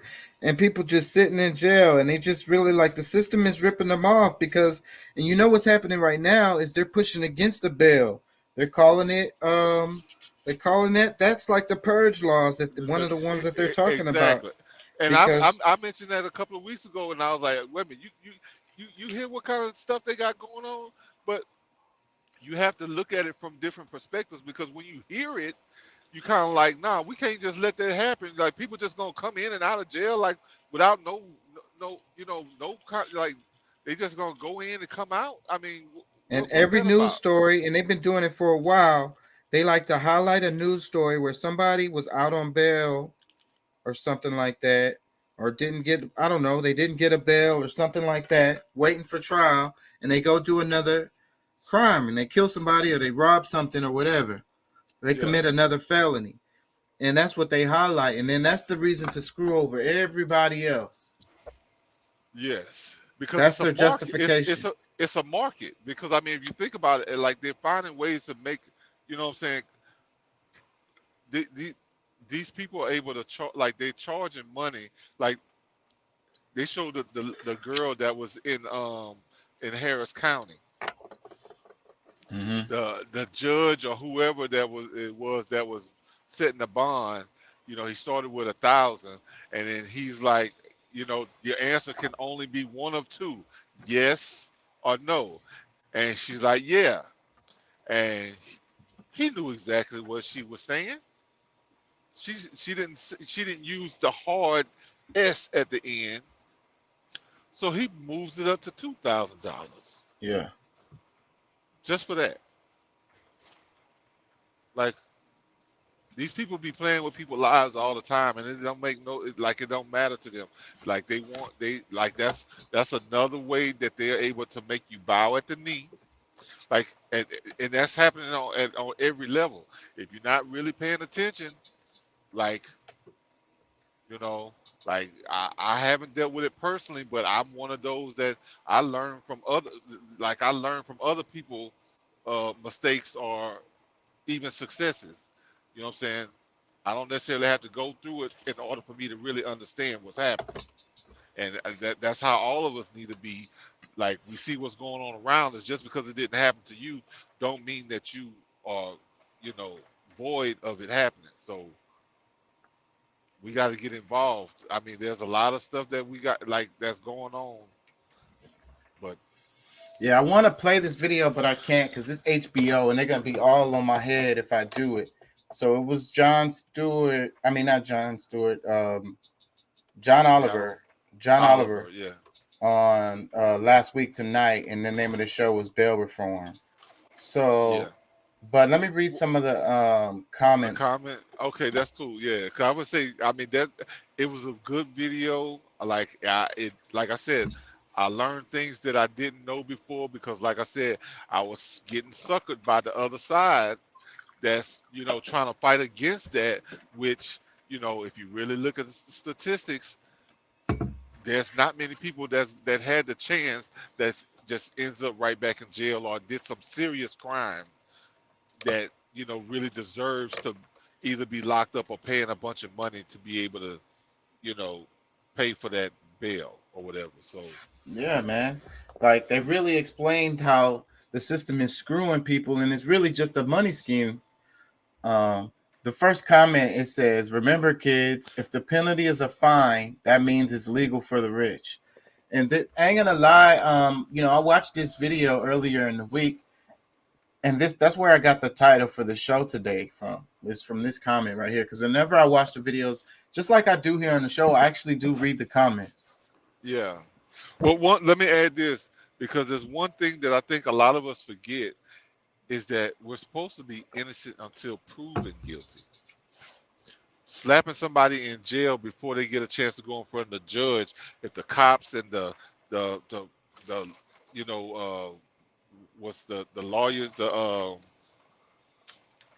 I forget the Yeah, so that means not the you're not the guilty. not, yeah, You're not the guilty defense. until proven guilty. Yeah, or you're not guilty. guilty or even innocent, because guess what? That money does not come back, whether regardless of how it comes up. Right. You Even you if you're got your innocent, they got yeah you. yeah. You They had to don't be like, pay. oh, I'm sorry, here's your money back.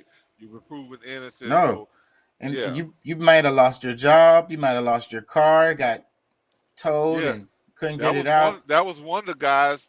He was innocent the whole time, and they made, and you know, because he didn't plead guilty then, like he ended up in jail for 11 months, lost his house or his residence wherever he was living, lost his car, all this stuff. And then when you know they try to give him a chance to get out again, and he just like, whatever, if I can get out, I'll whatever charge you want to give me, just let me out of here. Yeah. Because like they even talked about how some people are even losing their lives. Yeah, in because it these wasn't the prisons. story. Somebody was in there for like, I don't know how long, over a year or 2 years or whatever it Yeah. was. A long time they was in there, and then they just wanted them to plead guilty. And as soon as they pleaded guilty, they let them out.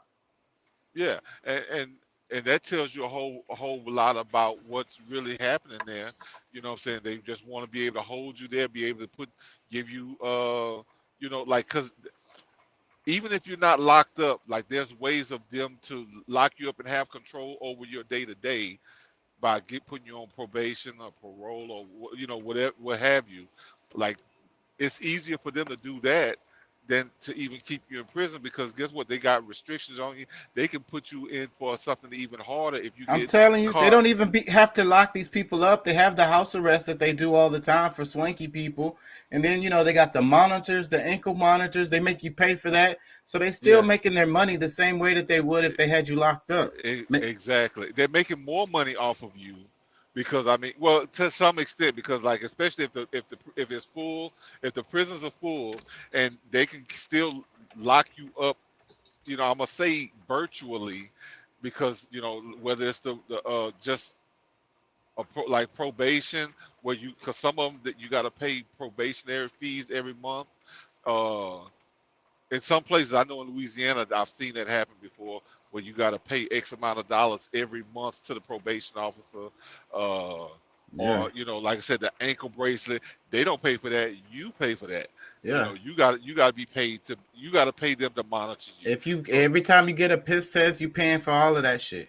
Exactly. So I mean, if you really think about it, like they grabbing you by the balls, and it's just really, this does give an out. But ultimately, like you know, we allow these things, but they use the whole idea of being able to lock you away as leverage for you to take a charge that may not be yours, or that they haven't gone through the work to prove that you did it, because in most cases they can't. In most cases they can't prove that you were wrong. Jonte commented slave driver. Who said that? Jonte, somebody watching the show, one of my cousins. What's up, JT? What's good with you? Let me read some more comments right here. It says, why we don't have laws enforcing political ads to be true and not deceptive is beyond me. Because that's a part of the, like we got so many different little small things that we could fix that could change a lot of things. But you know, we you know, we claim to have a democracy, but we don't stand up for it. You know, like for all of the laws that they supposed to get, you know, do, like, because they have scared us so much to putting us in jail, or like we, you know, they know that we've gotten so submissive or passive that they know that they're gonna get away with it for the most part, that they gonna try their hand and just see where they end up. You know, Yeah. some people get out because usually the more people, the more money you have, the more access you probably have, and you might have done some study or know somebody around you that have done the study to be able to say, oh hell no, that ain't gonna happen, because you know, this is this and this is that and whatever. When they see somebody that knows something around you, they'll back off. But that's not the majority. Let me read this one. It says, this is a comment underneath the video. It says, I went to jail for something I did not do. My bail hearing was in a cell where they'd set up a TV so we can be remotely arraigned. The judge muted his mic to take a personal phone call and kick back and laugh for 5 minutes while we all waited in line to hear what our bail was being set at. When I asked if I needed a lawyer, I told the judge I wasn't sure, and he said, sign the paper. I don't have all day. And when I said, I don't know if I should sign or not, the judge antagonized the other inmates behind me to set me right, and the guards approached me and slammed a pen down in front of me. I was coerced into signing my right to a public defender away. It would not surprise you to know that this happened in Texas.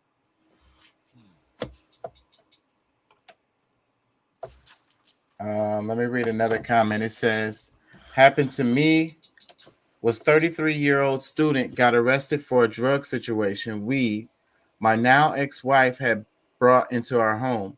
Bail was set to $5,000 and then raised to $10,000 when they mistook my identity. I spent 2 weeks in jail and was expelled from school, and my son was taken away. Without a job and without the education, and my ex being in her hot soup, custody was permanently stripped, and I spent the next 3 years rebuilding as a result of bail not being payable. My only crime was not turning in my ex for a drug crime that wouldn't even be punishable in half a dozen states. Damn. This dude lost his school, his job, his wife, and the kids. Shit, his dog too. That's a country song right there. Man. All because I couldn't pay that bill. but bro, say bro, it's funny, but it's not funny because it's like, bro, there's so many people that like it lose everything behind that one little incident. It could be a traffic infraction. You know what I'm saying? Like, oh, you don't have the money to pay your fine. You know what I'm saying? Like, shit, you done been on the run. Now, all of a sudden, you done got pulled over. You know, you say the run, but it turned into a whole thing. Behind $300, $400. It turns into a whole nother thing. It keeps on escalating and getting bigger and bigger. They suspend your license, and then, like, you still haven't gone to jail or nothing. They do all of this stuff. Now they suspended your license. Now that you get pulled over for driving without a license, you can't get insurance, so now you don't have the insurance. Oh, you got a warrant. Yes. Your arrest because you missed court and you did this. Oh, you got to go to jail. Go to jail. And pay the fines. You're gonna pay because you know that's what they do. I went to for some fines. I had a whole bunch of traffic tickets and I didn't want to pay them. It was like, I don't know, $3,000 or something. So I went and I turned myself in. I mean, it's a long ass story, but every day they come and they ask you, so do you want to pay? You know, because you could just pay and then they'll let you out like in the morning or whatever. Like, y'all done took my ability to make money away. Can y'all pay me $15 an hour while I'm up in here? They know people be having access to money. They might have money in their bank account, or they might have a loved one that can put the money together or whatever, you know. And like you said, it's important to other people in the family because this could be a lot of times this is the breadwinner. That's what another part of this, you know. You locking the guy up, he don't have the money to pay bail, and his family is already struggling. They're living on the edge, and he's the sole provider for them. And freaking a couple days missed the work, or week missed the work can be catastrophic for a family. For some, yeah. Because I mean, I'm gonna tell you, like, well, you know, shit. One of my uncles, he be having money, but he like, shit, I'm about to pay them no money for this. Shoot, I'll just go sit down for a little while, and you know, that's what I did. Because I had the time at the time. I was like, I got the time. I'm finna go do it. It was like 6-7 days up in there, but the amount of money it saved me was, and I had clean everything when I got out. Yeah, it's like some people is just like, wait a minute, like, why would I pay you all this money? Shoot, I need this to take care of my family any damn way. Like, why would I pay you thousands of dollars for something that, okay, you know, if I come and sit down for 6 months or shit, you know, whatever it is, a lot of times it's months. It's like, shoot, I'll just take me a little vacation. Shit, I ain't finna sit down for no months. Fuck that. Well, some people will. Like, I mean, for some people, especially when they done been in and out all their life. Shit, you know, not since me. a kid, it's kind of like shit. No, not me either. I mean, I don't give a damn 7 days is more than enough, bro. You can't. There ain't no water to drink. You drinking your water from the freaking toilet. You know what I'm saying? The food is terrible. I'm at the point where I'm not spending hours up in there. They get you up super days, early. Weeks, or months. They get you up early in the fucking morning and make you go to sleep at night and shit. Turn off the lights and shit. You're like, sleep time. Like, damn. The damn plastic ass pillows, if you can get one. You fighting somebody for some damn blankets and shit. Fucking nasty ass pillows. Nasty ass bunks and mattress. Yeah. Well, that's what I'm saying. I don't want no parts of none of it. That's what I'm saying. Like, I mean, hours for me. Like, I'm like begging for a shower in that hole. Can I go take a shower, please? Damn. Like, look. Before they try to send me to the back, I'm trying to get all that shit done. Like, mama, look, just look, come get me. I got it when I get out. You know what I'm saying? Like, somebody, you just send somebody to come get me. They give you them jumpsuits. Jumpsuit too big or too small and shit. Can't breathe in that hole. If it's summertime, if it's wintertime, you freezing in that hole. Shit, somebody plotting on your booty. The worst part is people just talking, just bullshit, saying bullshit. Like, God damn it, would you shut up? Like, nobody wants to hear your story, bro. Shut the fuck up. Jonte says, yeah, because we know you lying anyway. Yeah, Jonte say you commit a crime and they break the law when they lock you up with that BS. Bro, that part, because that's the part what I was saying earlier about the whole, like, you know what I'm saying, being innocent until proven guilty. Like, they are committing a law against, crime against you in the place of trying to, you know what I'm saying, but that's because of what we allow to happen. Like, over time. And that's so killer how you haven't committed no crime. And it's like the thing with the word of the cops as far as resisting arrest or whatever they can just say, like resisting arrest is the fucking most bullshitted ass fucking charge as a motherfucker. What are you arresting me for? Resisting arrest? Wait, hold on. Like, what's the crime? Like, you're supposed to be able to articulate the crime. What crime did I commit? Look, I ain't got time to be here and all. Look, you gonna do this or you not? I'm like, bro, what? You know what I'm saying? Like, and look, they show the stuff on like videos all the time on Facebook and YouTube and stuff where, like, you know, somebody who's, you know, filming or, you know, whatever, they got the right to be there filming. They give me your license for what?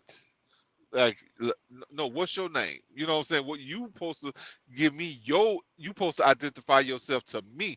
You're the public servant. You know what I'm saying? Like, I don't have to prove to who I am unless, you know what I'm saying, you can tell me what crime I committed. Yeah, are you investigating a crime? Like, am I under investigation? Like, what is the and then they try to flip it and be like, you the one, like, you know, well, you're stopping my investigation, like you're, you know, disrupting my investigation and this blah blah blah, which is like bullshit. It's like, bro, like, I have the right to stand here and watch what y'all are doing, film it and whatever else, I have the right to do that. But because they be on some bullshit, that's why, you know, they try to, you know, switch it up on you. But and it pisses them off even more when a civilian knows the law more than somebody who's supposed to be protecting people's law, you know, rights.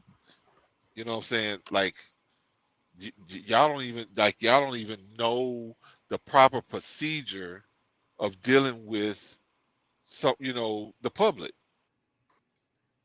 Let me read this comment. It says, pleading guilty to something I didn't do just to end the suffering sounds eerily familiar to describing torture. That's what it is. So this comment, he says, pleading guilty to something I didn't do just to end the suffering sounds eerily familiar to describing torture. So in the video, a guy said that he said that he pleaded guilty just to end the suffering. Like I don't know how long they had him in there, like over a year, I want to say. They hadn't charged him with nothing because he was innocent. He hadn't done nothing. They didn't have no evidence, but they wanted him to plead guilty for something. And he just did it because he was suffering in jail. Ain't that fucked up? That's fucking torture. Let me read another one. It says, take it further. A ton of job applications ask whether you've been arrested, not convicted, arrested. Oregon outlawed the criminal history questions on job apps, but it needs to happen in all states. So it says, yeah, on the application they ask you, have you ever been arrested? It's like, I got arrested for resisting arrest. But what did you do? I ain't do nothing. Let me read another comment. It says, remember, you can be the most law-abiding citizen in the world until a cop decides you aren't. And that's the point I'm making about the resisting arrest thing. Because if the cop says you was resisting arrest, then boom, that's your charge. Or the cop can say, you assaulted me, assaulting a police officer. So they can just put any of that shit on your ass, and it's your word against theirs, and boom, you're going to lose that one every time. So that's what they threaten you with that. Because you know it's true, and everybody knows it's true. So just do what I say, or I'll say you did something wrong and take you to jail for it. And you're going to have to deal with that and all the repercussions that come along with it. Let me read another comment. It says, I sat in jail for 5 months for sleeping in an abandoned building one winter. I was released on probation the day I finally agreed to plead guilty to felony burglary. Also, I recently found out I had a misdemeanor warrant for my arrest from 3 years ago while getting a promotion at work. I spent 2 weeks playing phone tag with people at the courthouse, all to set up a court date and get it taken care of. Got the arraignment set up and showed up early. I was immediately put in jail with a bond and another scheduled court appointment. Obviously, I was going to show up to it. It's all about money. That's the kind of shit they do. They'll tell you, oh, it's all good. Yeah, you can come over here. You can just call the court, and we'll get this taken care of. As soon as you show up, clank, clank. We want more money. We finna extort you, buddy. That's why these damn little counties make you go to their damn little ass courthouse to fucking pay their stupid ass fines all the damn time. How come you can't pay that shit over the phone or through the internet or some shit? They make you go there in person. It'll be some fucking random ass fucking middle of nowhere shit. So fucking irritating. Everybody's mean to you when you go in those buildings too. And you're nervous because there's signs everywhere and you have to do specifically whatever the hell they say. And if you do something wrong, you never know what the hell might happen. Let me read another comment. It says, when Roger Stone got to go home in his penthouse while his trial was still going on, it proves how unfair our legal system is. Another comment, it says, generally speaking, we need to stop letting our emotions rule the criminal justice system and instead let it be ruled by science and lessons learned from prior failures. That alone will solve 90% of the problems we see with the system today. Another comment, it says, the amount of times I've heard and seen a judge arbitrarily worsen a life based on as much as not liking the look on their face while their life is being trenched has always twisted at me. Yeah, because that's what like Pat was saying about the girl that he just added time or added the amount of her bail just because she didn't answer his question the way he wanted her to. And that's what they're doing to Kyrie. Let me read another comment. It says, this is the only show I can wholeheartedly thank for depressing the shit out of me every episode, but while laughing. This show is pretty depressing, ain't gonna lie. But I love that show. I watch it every time. Let me read another comment. It says, when I was 19, I was arrested for being 11 years behind on child support. My bail was set at $5,000. Even though I was 19 years old and being accused of being 11 years behind on child support, a week later, when I finally got to see the judge, he released me because it's impossible for a 19-year-old to be 11 years behind on child support. And they had the wrong person. There is no way the judge even looked at the case when he assigned bail. If he had, he would have seen that they had the wrong person. They don't give a fuck. Let me read another one. And when you get into the system, once you're in the system, everybody assumes that you're just guilty because they're like, why else are you here? You know, somehow you landed here in the system, so you must have done something wrong. Like, no matter what you say to some people, you're like, because everybody says they're innocent, right? But the thing is, there's some people in there that's actually innocent. They really are. Let me read another comment. It says, the last case of the man who later committed suicide had me feel like weeping. It really feels like there is no justice for anyone. So that guy went to jail for stealing a backpack that he didn't steal and was locked up for like 3 years or some shit before he finally got let out. And the whole experience fucked him up so bad that he killed himself.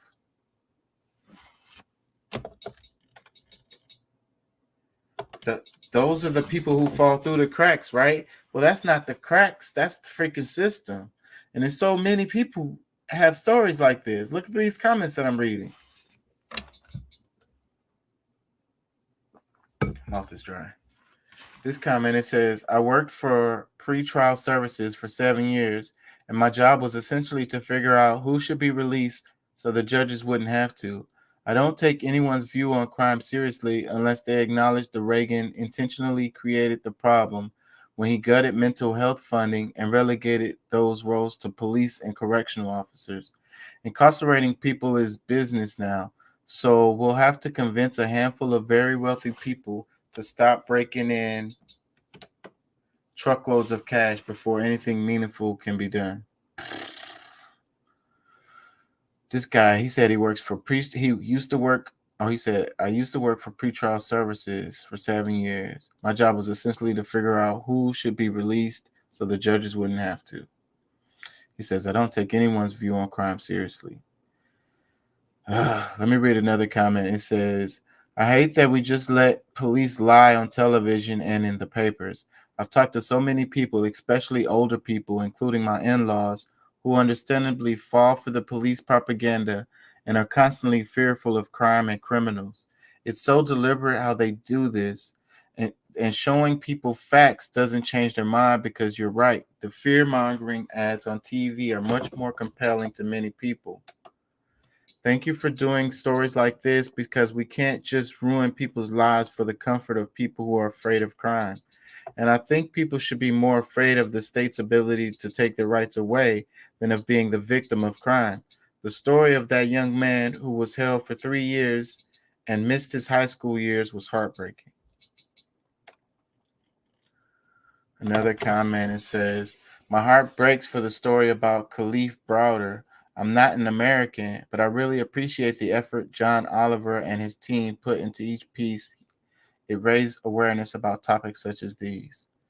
Another comment, it never ceased to amaze me the infinite capacity of the American system to profit from misery. To profit from misery. That's why they're pushing for war. And they don't care about the Ukrainians. The Ukrainians are going through it right now, and they just pumping more weapons over there so that the whole conflict can just keep on going. They want it to keep on going and keep on going so they can make more money. They don't care how many Ukrainians die or how many Russians die or whoever the hell die. They're looking at the numbers, their bottom line, their profit. And misery is profitable. People in extreme circumstances is profitable. People who are super like desperate, it's really profitable conditions for them. They love it. The recession, they're pushing for a recession, and they're going to make money off of that. They're already getting ready for it. Let me read another comment. It says, the young man who took his life after being released for a robbery charge is absolutely heartbreaking. Another comment, luckily for me, I was only in for 1 week, but I wasn't even given an option for bond at a 1 a.m. hearing. Was giving a court-appointed lawyer who said I should take the plea deal, even though I didn't do it, so I wouldn't be able to go home that day. He said, even though I didn't do it, so I would be able to go home that day. As a disabled veteran who has severe anxiety issues, I jumped on it so I could get out of what felt like absolute hell for me. To this day, I can't get that misdemeanor expunged from my record because the lawyers up there said you wouldn't have pled guilty for a crime you didn't commit, and refuses to even look into matters that would get their colleague in trouble. Yep, bro, you screwed. Another comment. It says, yep, lost my job, lost my car, fell behind on rent, lost my flat, was just dealing with a heroin addiction, was in detox program, but believe me, once I finally got out, I copped straight away, lost my 69 Fender Twin amp, had to sell my guitars, ended up sinking deeply into the addiction, lost my record collection as well as my self-respect. I was just on the cusp of righting myself after getting caught up with drugs, but being stripped of anything good I still had going on, my 2 jobs and car and home. Most of all, I just fell into a downward spiral. This is not a good thing. Money is always the great definer in America, and sadly, when you're already barely keeping your head above water, the smallest thing can absolutely destroy you. It happens. And by the way, I was arrested on a no bail bench warrant. They'd come to my house while I was at work on a Friday. My boyfriend told me about it when I got home. I called the precinct, asked what I ought to do. I didn't know what it was for. They said that they could take me in and find out. I agreed to it. It was a bench warrant for missing court over a DUI from 6 years earlier. I had gotten a letter from the DA's office saying that it had been dropped. I had framed it. I couldn't find it that day that this happened, but I called the cops over. They took me in, and I ended up stuck with a contempt of court for missing dates from 6 years earlier. This simply ruined me completely. There's really something wrong when there's no flexibility allowed to the judges when it comes to certain things. I was no flight risk, but I didn't have the $5,000 they wanted, and so I ended up losing everything. It's simply not right. Damn, that's a horror fucking story. He said, money is always the great definer in America, and sadly, when you're already barely keeping your head above water, the smallest thing can absolutely destroy you. It happens. And that's what I was saying earlier. So many people living right on the edge, getting pulled over by the cops and getting a damn ticket might be that one thing that freaking pushes the straw that breaks the camel's back. Like a freaking unfortunate series of events just leads to everything just being all fucked up. Already living check to check. Lose your car because they towed it and you don't have enough money to get it out because they locked you up with no bail and you was in there for a few days or a week, and now the amount of money that it costs to get your car out is so much that you can't pay for it. Hello? Yeah, what's up? Oh, okay, my bad. You saw my message though, right? Yeah, I saw it. Okay. Yeah. Yeah. Where we at? Well, let me read this comment right here. It says, I have been falsely arrested so many times, I literally lost count. My ex was a particularly mean-spirited woman. Once she realized all she had to do was make up a story and call the cops, that was it. Game over. Absolutely no convictions regarding her. Every case was dismissed or found innocent, every single one. Yet every time I was arrested, my bail was higher and higher because of my arrest. Even though they knew those arrests led to a dismissal, they are permanently on my record. Every time I was in court, they treated me like I was a monster, spent months in jail, and not once did I ever commit a crime. I've lost jobs, lost apartments. I'm still terrified of even being accused of anything. Thank you, John Oliver, for shining the light on all this. Damn, he said he lost jobs and lost apartments. So what, you stayed with the chick after that? It's time to move around, bro. You calling police on me? You trying to get me locked up? Yeah, because I mean, is this the same chick? I mean, like, because I'm gonna tell you, because some people, because even though physically, because you know, and this is almost off the subject a little bit, but some of these people, they date the same person that's in different bodies. You know, Yeah. that's a problem. You know what I'm saying? Like at some point when you realize somebody is not for you, or this type of person is not really for you or meant for you, like you might need to just be single for a little while and get yourself together so that you can attract something better. But I digress.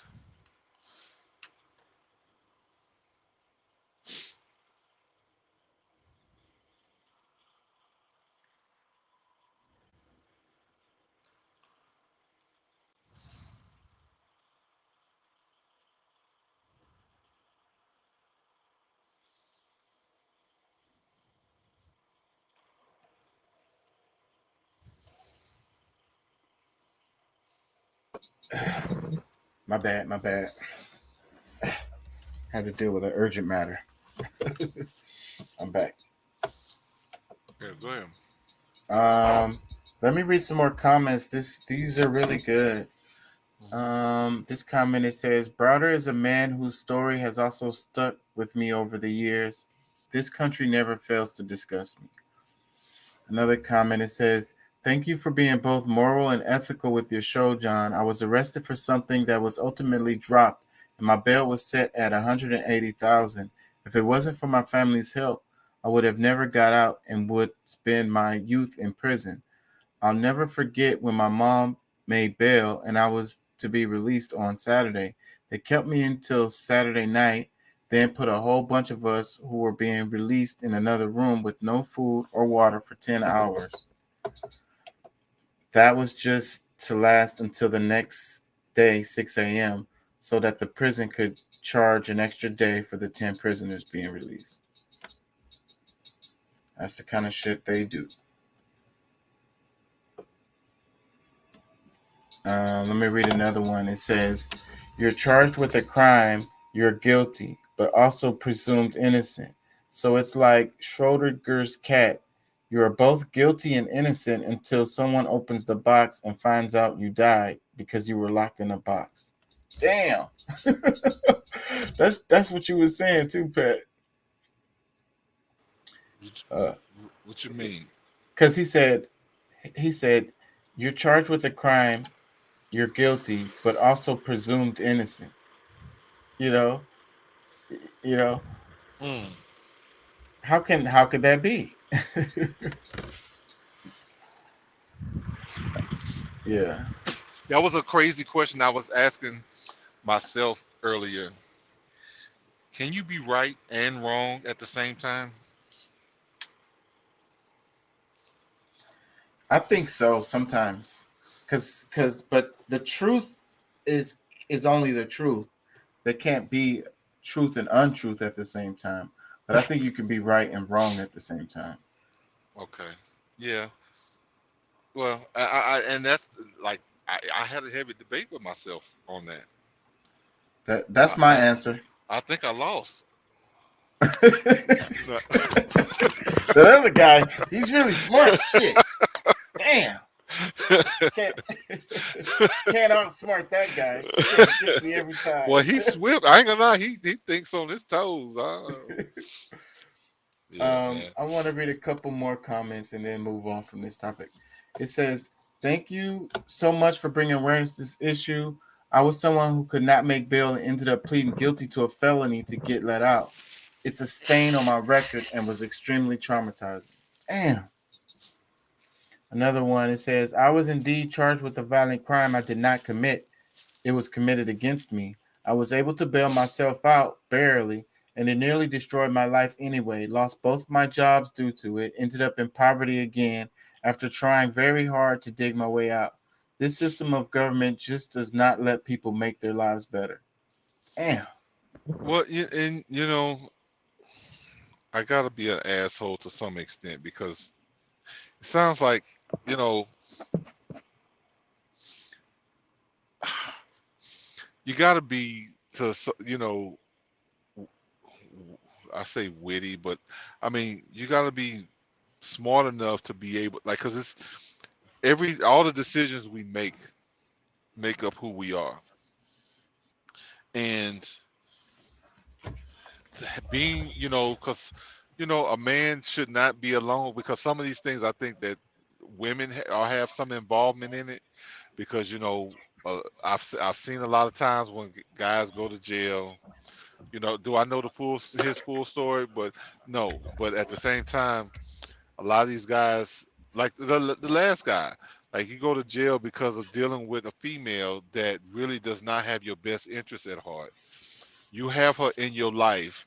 Y'all going back and forth. Y'all probably done fought so many times right inside the house where you done had enough, you know, reasons not for y'all not to be together, but you stick there because of, you know, sex or, you know, financial ease. You know, maybe she paid some of the bills or, you know, whatever.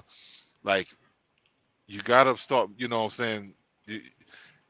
You gotta be more important. Like, you gotta just think about all the consequences, because you know, trouble easy to get in and hard to get out of, and it could be based on those few little decisions. You think, you know, you saw a cutie with a fatty, and, you know, you and her done just hooked up and y'all, you know, big chilling now, but, you know, she got mental issues. You know what I'm saying? She got daddy issues, or, you know, whatever the case may be. So, like, we gotta be more careful about these decisions we make, bro. Like,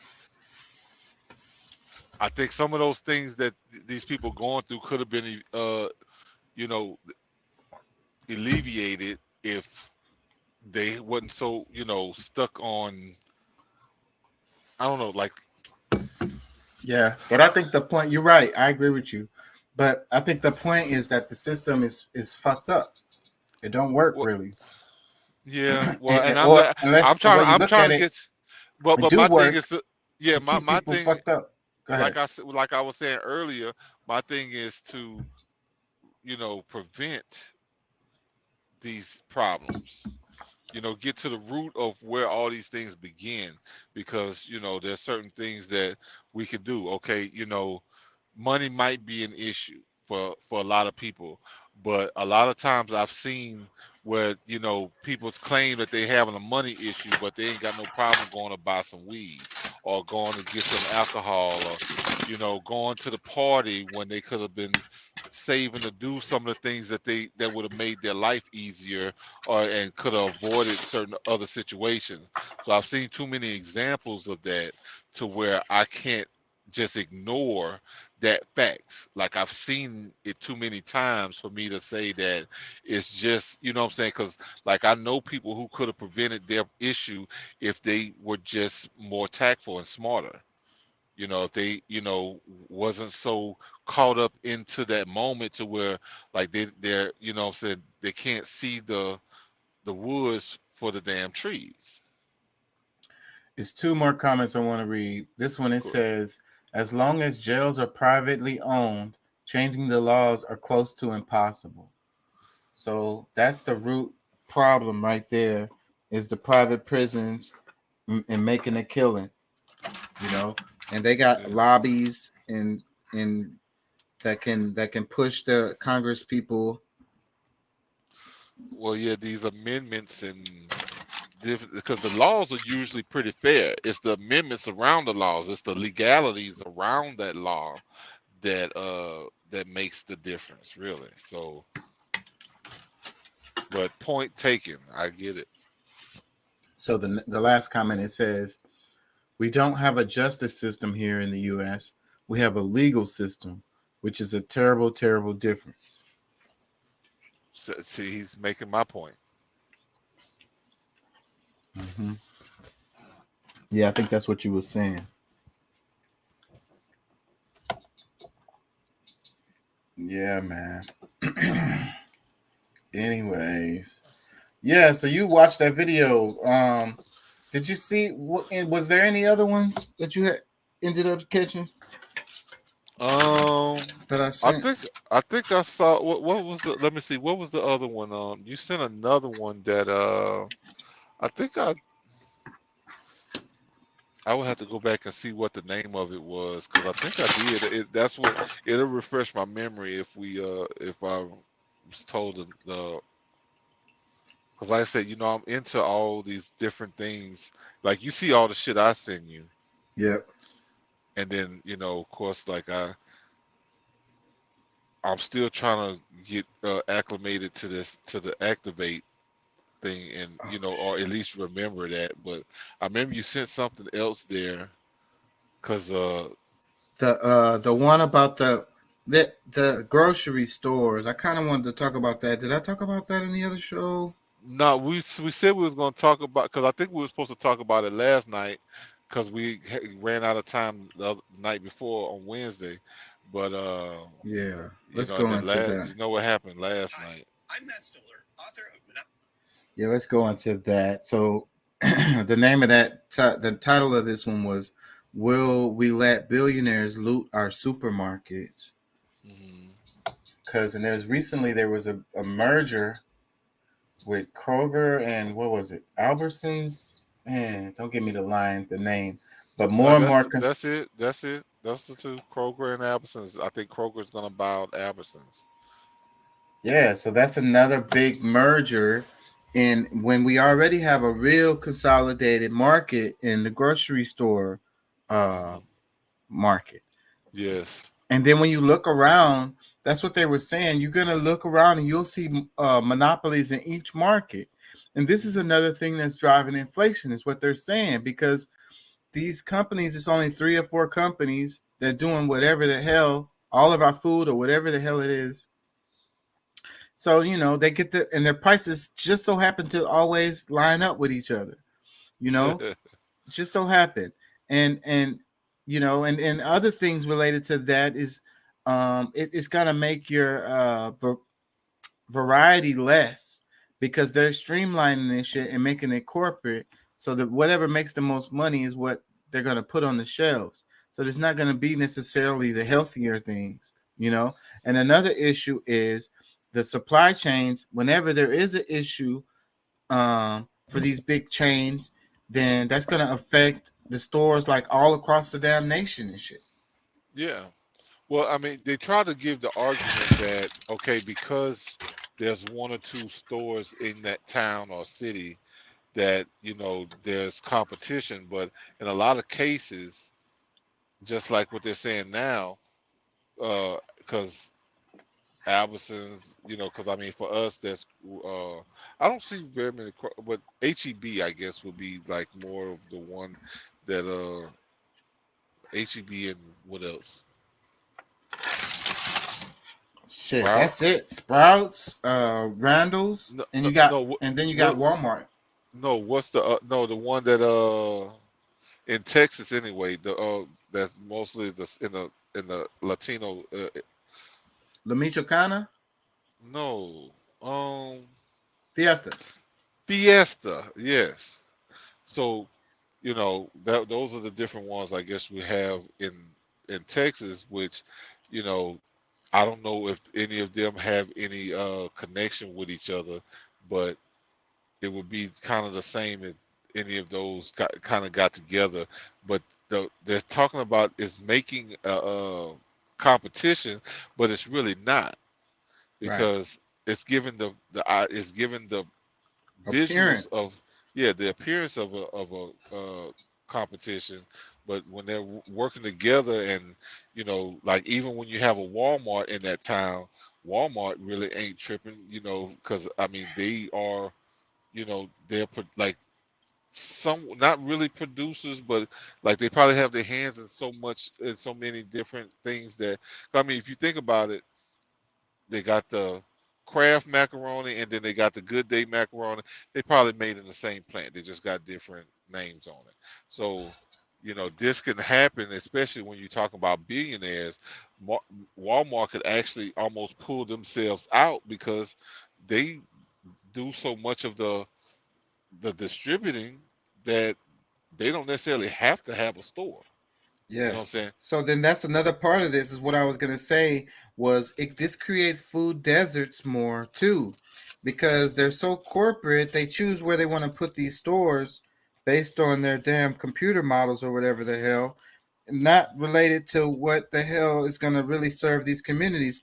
And then they squeeze out those little small stores, so they go out of business, and then a community might be left without no freaking Target, or I mean, whatever the story is, Kroger, Albertsons, they might get pissed and just leave, and then leave them without no damn grocery store at all.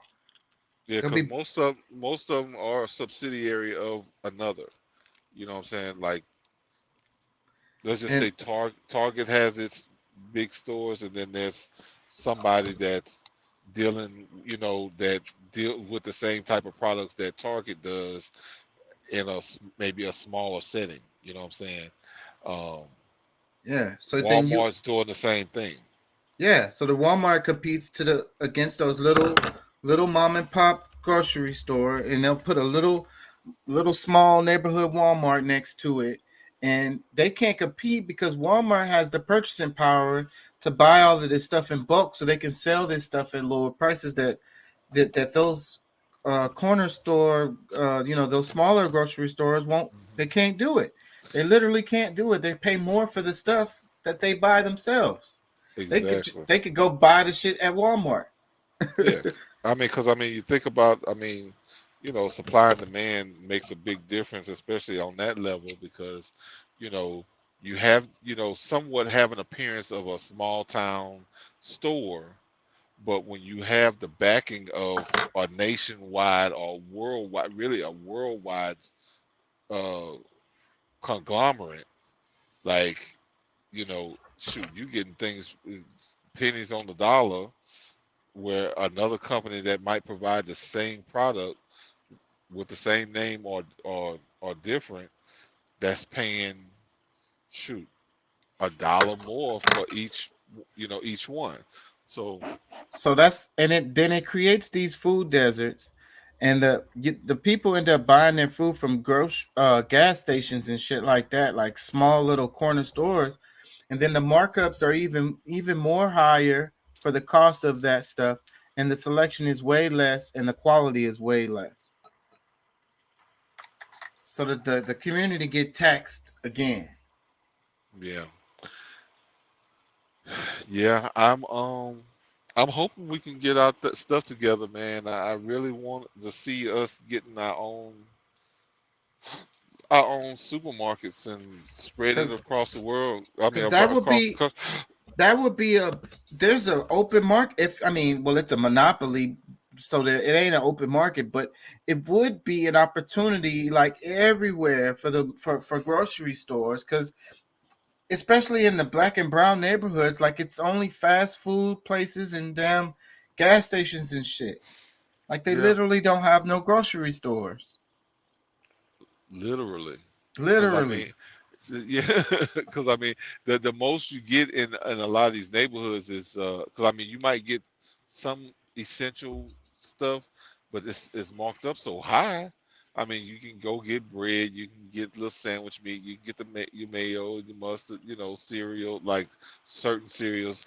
Your options are real low, but everything in there costs way more to where they can't grow because nobody's spending enough money there for it to get there because it's just, you know, like I can go to Walmart and get it for $1 less, you know, And $2, you know, whatever it is for each product, you know. and some of these areas they don't even have no Walmart, and that's what I mean. Like they gotta drive a long ass way to get to a grocery store, and so if you don't have a car, all the people that's in that area that don't have a car, they're either catching a bus or something to try to grocery shop, or they're not going to the grocery store at all. They're just going to the corner store, the gas station, and they're eating fast food all the time. Trash. Yeah, we need to get into because what's that AG, Associated Grocers, like we need to get in on a level like that, man. Like and to actually have our own farms to be able to get like fresh produce and this, that, and the other. Like really It's definitely a market for this because even if you don't have like the money for like a store, you can do it digitally and people can just order it online and you can just deliver the food to them or something like that. that You would know, be a good option.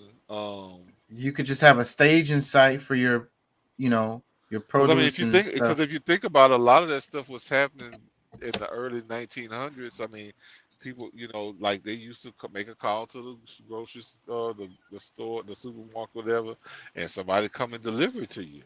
You know, they might have been on their bike or you know, walking and doing it or whatever. But however, I mean, Yeah, I what can, happened I to can, that? Remember, it wasn't that long ago where they had the milk jugs. And it's a lot yeah, of stuff that we do now that's not as good as what we did before because you could recycle those glasses. They were actually good for the environment because people would just keep reusing those. And then yeah, you were incentivized to turn them back in because you could get money for them. yeah. So and that's a way better. And then they would just refill it and give it back to you. Like, isn't that way better than the trash? All the trash we produce is because we have these one-use items, you know, that we get all the time. So then they tell us that we're supposed to care about the environment and think about how much trash you producing and all of this because you're destroying the planet with all this garbage. But y'all producing everything y'all sell is in a package Plastic. inside a box, inside of another box, and inside It's some it's all a pl- bag, it's all and it's plastics. and all of it is one use, Pretty much, yeah. and everything is disposable. Like even all our gadgets and stuff, like literally everything is disposable, even the cars. Oh yeah, all of it, yeah. But that's the thing, man. We got to really try to figure out how to get it done, and it's not like Of Monopoly Focus newsletter. it's Big not like we're too as a community. Because I mean, shoot, I mean, I hear so many times like you know the amount of money that black people spend every year, like is more money than some countries, like probably 20 different countries gross throughout a year. You know what I'm saying? 1.3, 1 point something, I don't know, 1 point something billion dollars. I mean, trillion. 1 point something trillion dollars a year that we have access to or we have spending power. And I don't care if that's from cash, debits, or credits, or you know, credit card. Like I don't care. That's how much money we got access to every year. Like, there's really no way that we shouldn't be building ourselves up in some, you know, especially in food. Like, I mean, bro. This is important right here. Let me play some of this. and an antitrust policy analyst. I have a great segment for you today on this big breakdown. It's about the billionaires who control food, particularly where you shop for food. It's not a sad story, though. It's a story about a battle that's not over, and one in which we, the people, had a surprisingly positive turn of events this week. So let's start at the beginning. A few weeks ago, supermarket chain Kroger announced it would be buying Albertsons for $24 billion. Albertsons is also a large supermarket chain, so it's the largest grocery acquisition in U.S. history. This made some serious news. It was all over the Wall Street Journal, CNBC, The Economist, basically the money publications. But also a whole host of politicians, left-wingers like Senator Elizabeth Warren and Senator Bernie Sanders, but also conservative senators like Utah Republican Senator Mike Lee were skeptical. So why did this merger generate so much fear and anxiety? Well, Kroger and Albertsons are both already monsters. The combined firm, when the two merge, or if the two merge, would employ over 700,000 people, have over $200 billion of revenue, and more than 40,000 private label products.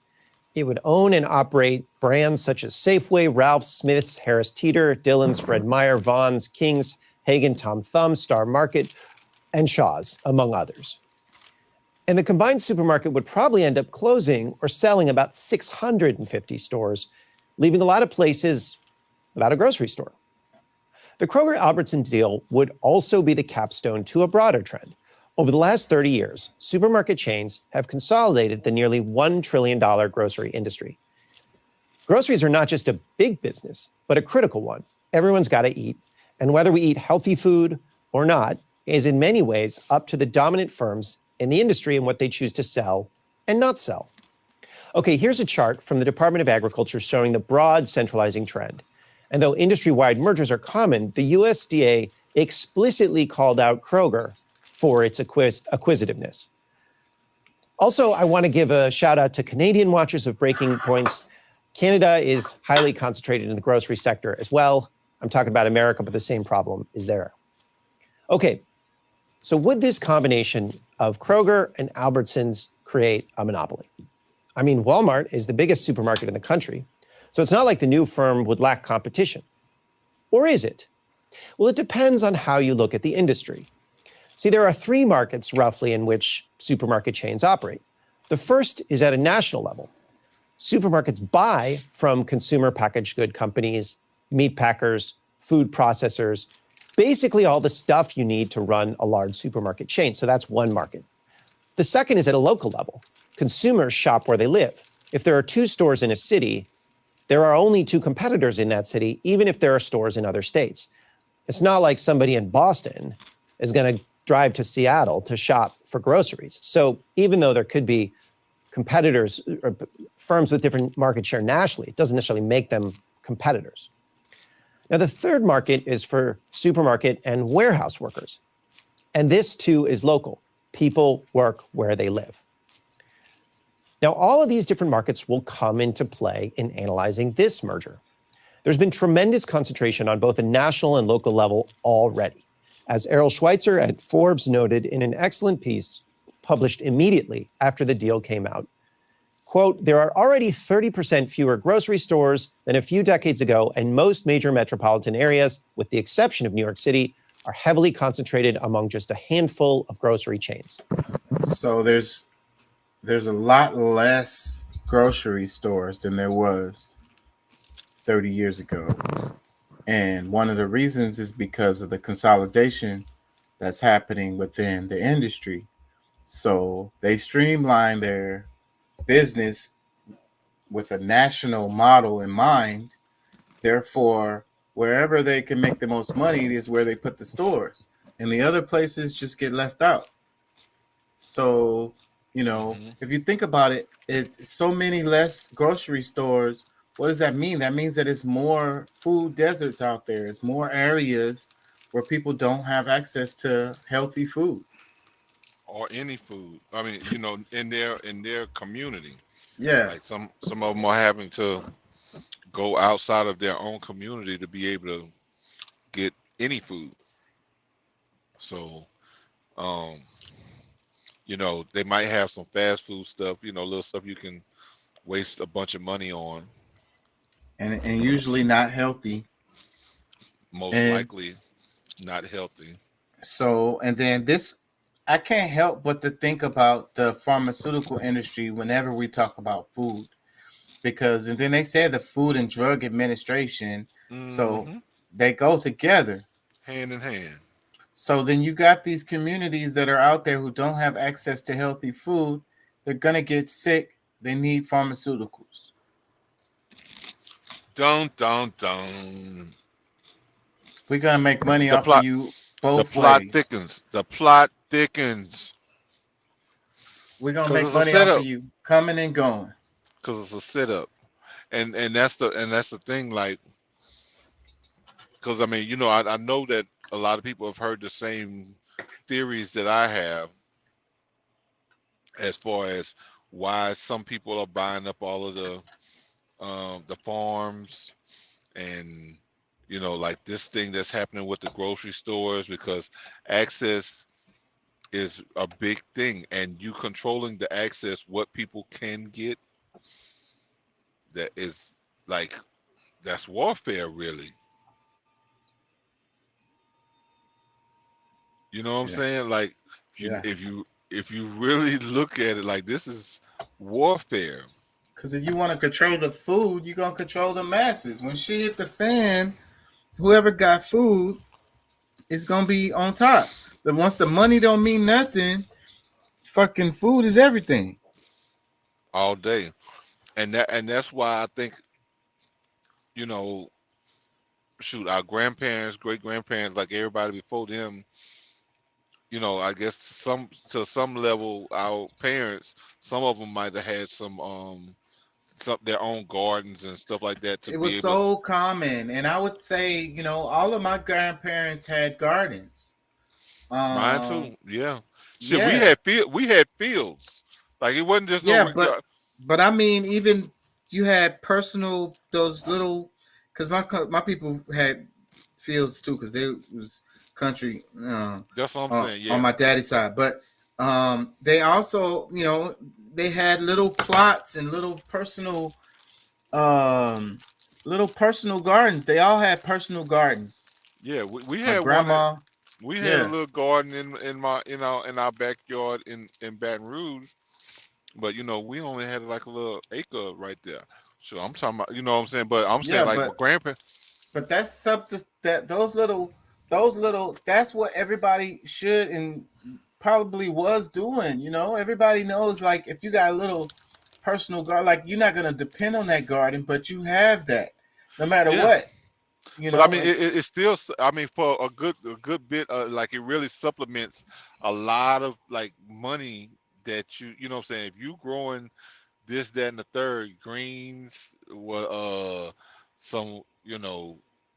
some beans, some tomatoes, and this and that and the third. And your spices is the main one. Like, it's so easy to grow the little spices, and that's what the main thing those private gardens be having is just like, they don't have to go to the store for their spices. They grow all of their spices that they use when they cook.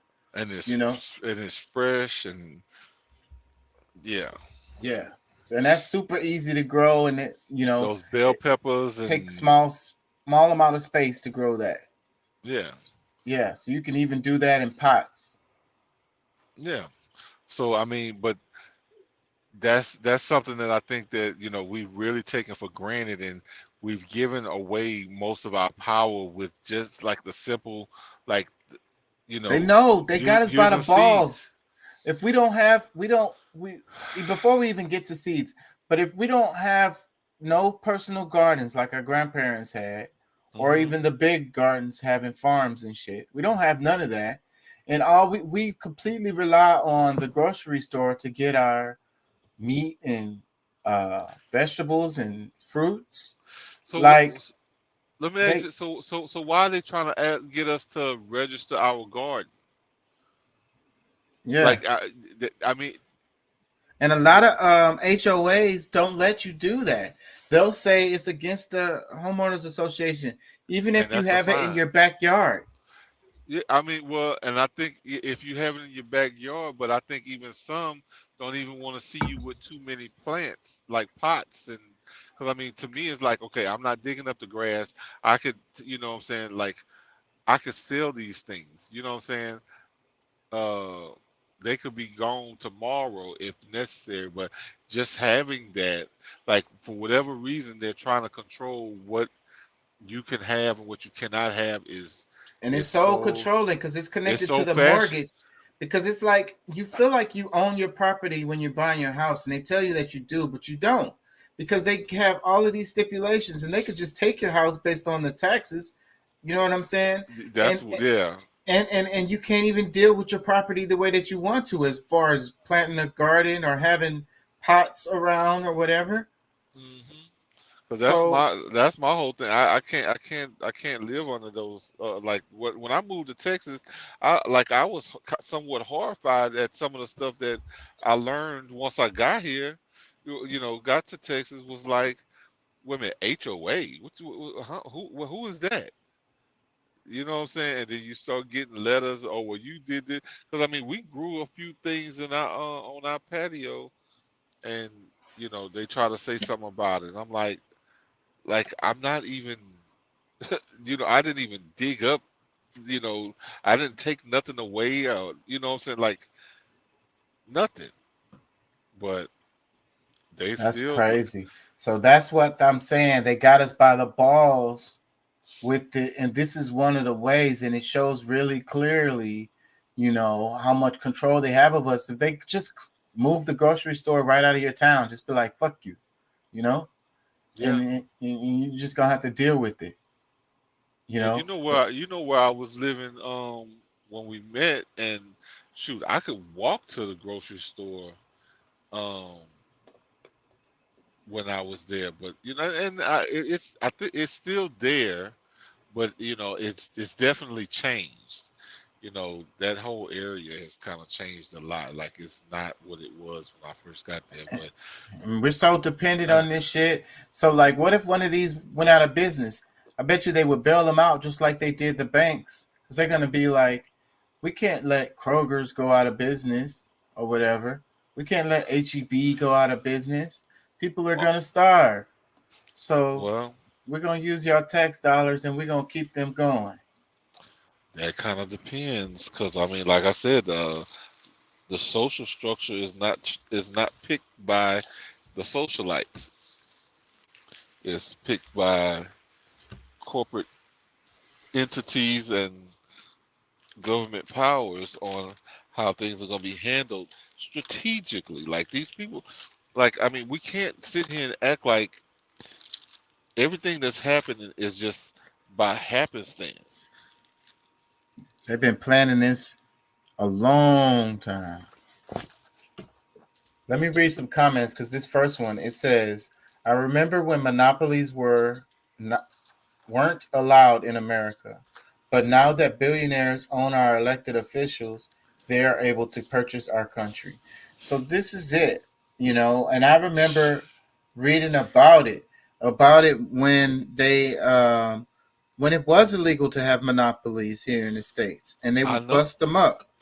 Yes, and that's the part that I'm talking. Like, I mean, we've let so many things just happen, and I somewhat, blame the generation before us, because they got so, like they oversold on this American dream when they were already living it, like to some extent. You know what I'm saying? Like, the whole idea of a republic and you having you having a combined sovereignty, because of the, everybody kind of wants the same thing. Just because they start offering you these things that's like supposedly making your life easier, they're robbing you of your life, really. Like, what, what I'm saying, what you consider to be freedom, because I mean, freedom ain't free. Yep. Freedom ain't free. So I mean, when you start thinking that you can just let everybody do everything, little thing for you, and it don't cost you something, you have been really fooled. Yep. And people are so dumbed down and so like nonchalant or whatever about everything, so that they want to be babied. They want to. That's why the neoliberal shit works so well. Like, oh, we'll just babysit you. You don't have to worry about nothing. So everybody just walk around. They don't have to think. They just do whatever these people tell them to do and get on with their life. And your children, we'll babysit your children. Look, you can start bringing them over here from 3 years old. As soon as they're, able to walk around, you can bring them at 3 weeks old. Like, because guess what? We're gonna have the time to be able to control their thinking. What they're gonna accept, what they think is normal. Let me read this comment. It says, My home was purchased because of its locality to 24-hour grocery shopping. There were two full-size grocery stores 5 minutes from my house. One a Kroger, the other a Cecil's, both 24 hours. Then Cecil's was bought by Schnucks. Schnucks was bought by Kroger a few years down the line, and they promptly closed the store. Now I had just one store. No big deal, right? Kroger maintained 24-hour service. Fast forward 10 years, now Kroger reduced all their hours post-COVID and increased their prices, and there is no direct competition that can even decide, what we are going to maintain 24-hour service and keep our prices low and take their market share. I'm screwed because I only work second and third shift, and I can't get anything I need anymore. I have to go to Walgreens to buy staples of life. I'm paying through the teeth at Kroger. Now they want to buy Albertsons. Well, let me tell you, if you have an Albertsons owned and a Kroger owned in your town, they will close all Albertson owned brands, reduce hours, and increase prices. So this is what they're doing. This is kind of like a hostile takeover, because so like this person is saying, then they could just raise their prices. And then we were talking about where how like they said everything gets shittier once these investment firms come in and buy stuff. They buy it and make it more efficient by having cheap, not as good products and services, and having less staff and less trained staff. And they make their money that way. More money, more profit. Yeah, man, it's real man, And then nefarious. they can pay the people whatever they want to, because it's like that's the only store to work at. Yeah. So Well, I mean, when we're talking about the hours of service, because I mean, they get us hung up like, man, hey, yeah, it's 24 hours. But I mean, once they done dwindled everything down, like they pretty much, when they change their hours, like all they're doing is just pushing more people in that's gonna buy the same stuff, because it's the same people. They're gonna go to the same store in that area. They already know, like, all right, it's they're looking at per capita. All right, the population in that area, they know, all right, it's like 40,000 people right around in this area. There's 3 different stores that they could go to, or 2 or whatever. So they go into one of these 2, and then if the hours change, like I said, the same people gonna go to the store. They might not go today, they might go tomorrow, and they might, what I'm saying. Well, it's all about the convenience, right? I don't know if I mentioned it before, but in this area, there's no more of the 24-hour Walmarts either, ever since COVID. So it's like they realize that, they still gonna make their money, right? So, and it was costing them money to be open. Yes, because the staff, the lights, the water, like everything that it takes to keep the building open 24 hours. Like they probably just saved a whole bunch of money off of security, labor, $20,000 a month for each store. On just the not being open at night. So, but then what it was all about is the convenience to the people, so that they can be able to go, in the middle of the night and go get some stuff, because there ain't nowhere that you can go and get that kind of stuff in the middle of the night. Yeah, and then I mean, of course, we don't even really want to go that far, but like there's less even during open hours. There's less staff. Like they got these cash registers that they don't even pay me to check myself. Everything is automated, and that's another thing I noticed in all the stores, even HEB. It seems like all of the stores are having less and less, checkers and baggers. Shit, even and less at the truck stop, bro. At the truck stop, they got the automatic tellers. You check yourself out. Like it's less and less personable all the way around. And then the crazy and the super crazy thing about that is, like, some of the truck stops that had at least decent healthy food, salad bar, because like at the TAs or the TAs or the Petros, they would have the Country Pride or the Iron Skillet or whatever, and that's somewhere where you can go to a salad bar, like in the middle of the day, get your set. You know what I'm saying? No big deal. Shoot, they're getting rid of them and putting more fast food restaurants, so it's making it even harder to get healthy food on the road. Yeah. You know what I'm saying? And what I was thinking about too was like I remember back in the days, the only reason why I'd ever go to Walmart would be because I could go there in the middle of the night to go buy something, whatever it was. Like I have a situation, that needs to be dealt with before tomorrow or whatever, Yeah. I mean, I used to just like shopping when nobody else is in the store. I like to. That too. I would get up and go shopping at freaking 11:30 at night, 1 or 2 o'clock in the morning sometimes. You know what I'm saying? And go in there and get the kind of get whatever I want and shit. And but all that stuff has changed because, like I said, they're not in most places. They're not open like that.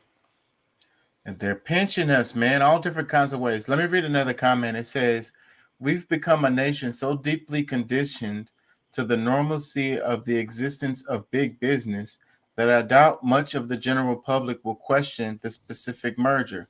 Most people are still unaware that the majority of the food in their homes can already be boiled down to just a few conglomerates. This ignorance is what has massively contributed to the dim conditions we're experiencing today, in which the cost of living is going up faster than ever, in which workers are being exploited in ways that we haven't seen in generations, in which the government puts the average citizen's interests last. This is all thanks to big money that frankly never should have been allowed to get that big, no matter the industry, no matter the case." Great comment. Yeah. Yes. Is... Let me read some more. It says, "I saw a little boy, perhaps 10 years old, driving a huge cart horse along a narrow path, whipping it whenever it tried to run. It struck me that if only such animals became aware of their strength, we should have no power over them. And that man exploit animals in much the same way as rich exploit the proletariat." Mm-hmm. The polarity. And I'm not gonna say that. I'm gonna leave that out because I don't want to get in trouble. Let me read another comment. It says, "I worked for Hagen during the Albertsons and Safeway fiasco. Lots of people lost their jobs and pensions. Thank you for this reporting. Only wish we knew then what you are telling us now." This made me think about Elon Musk and buying Twitter, and he's finna lay off half the damn staff. And that's the part of what I thought about earlier. Like, how is a social media platform? You're buzzing. Wait, your mic is like buzzing or something, and I can't hear you hardly. Well, it was gonna die. I'm charging now, so. Oh, okay. Yeah, it was gonna die out, so I had to.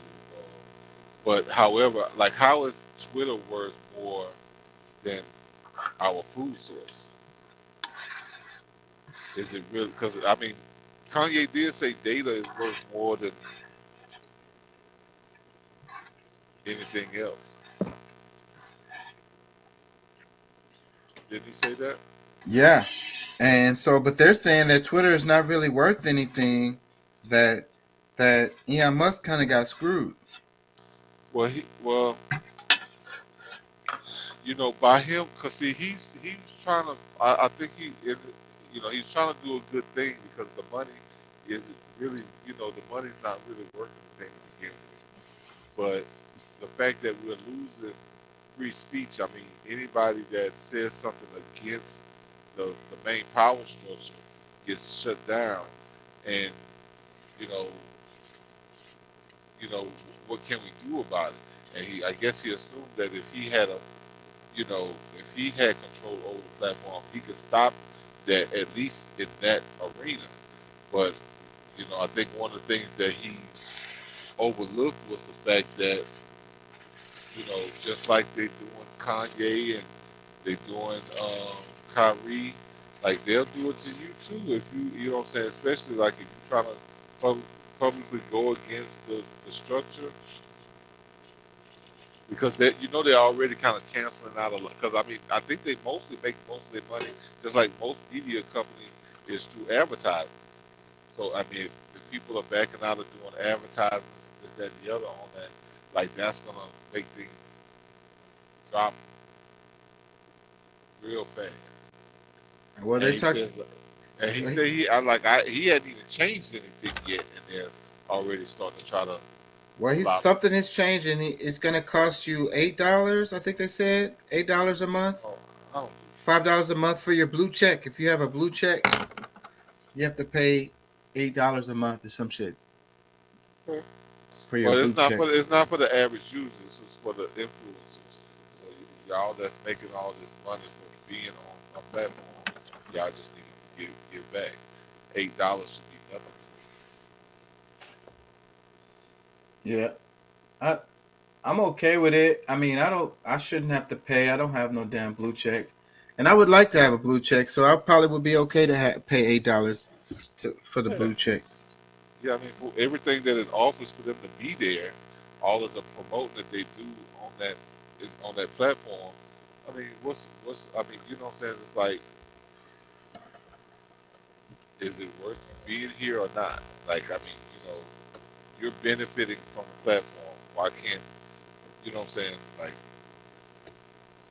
yeah, I'm not mad at it, and it don't matter anyways because you see, MySpace went away, so and they're saying Facebook is dying.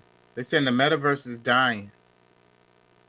Well, one thing I mean, and I can believe that to some extent, you know, because there's so many of our people that's really learning a lot about the blockchain. The what is it? Three. I forget what it's called, but there's different technologies that's coming about, and you know, like this really like for those who don't really see it, not in a lot of these different circles, like we got people that's really coming up and making a change. Like they actually doing work while a bunch of us ain't doing nothing. But like there's a lot of change that's happening. But because we get caught up in the social media, we get caught up in the TV and all this other kind of stuff, like I mean, the masses are the ones who usually gets pushed behind, you know.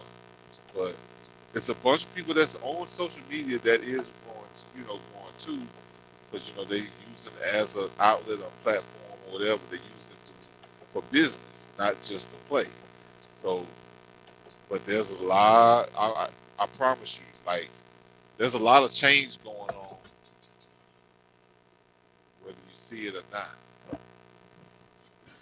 I want to play this one last clip before we go.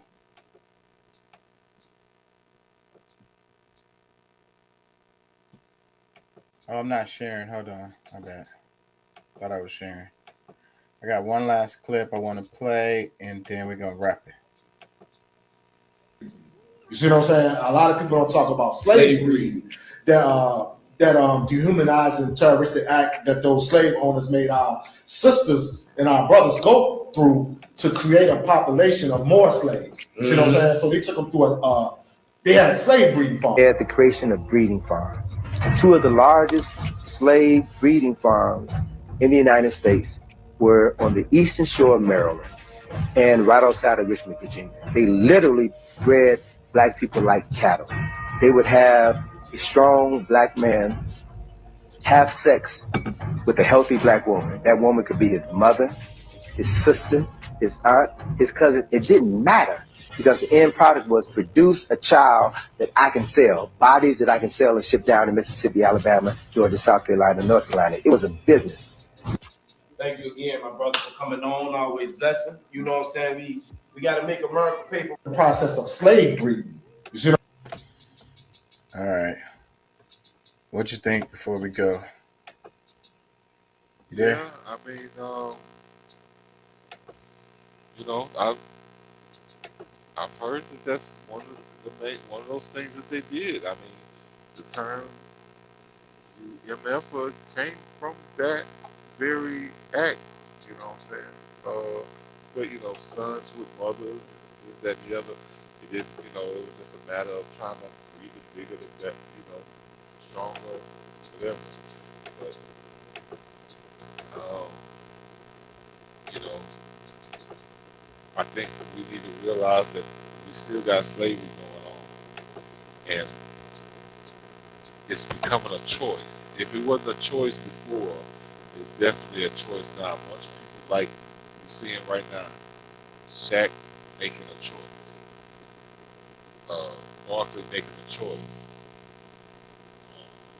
A lot of these people that's making a choice to keep things going the way it's been, when they got enough influence and strength to where they can make a change. So we really gotta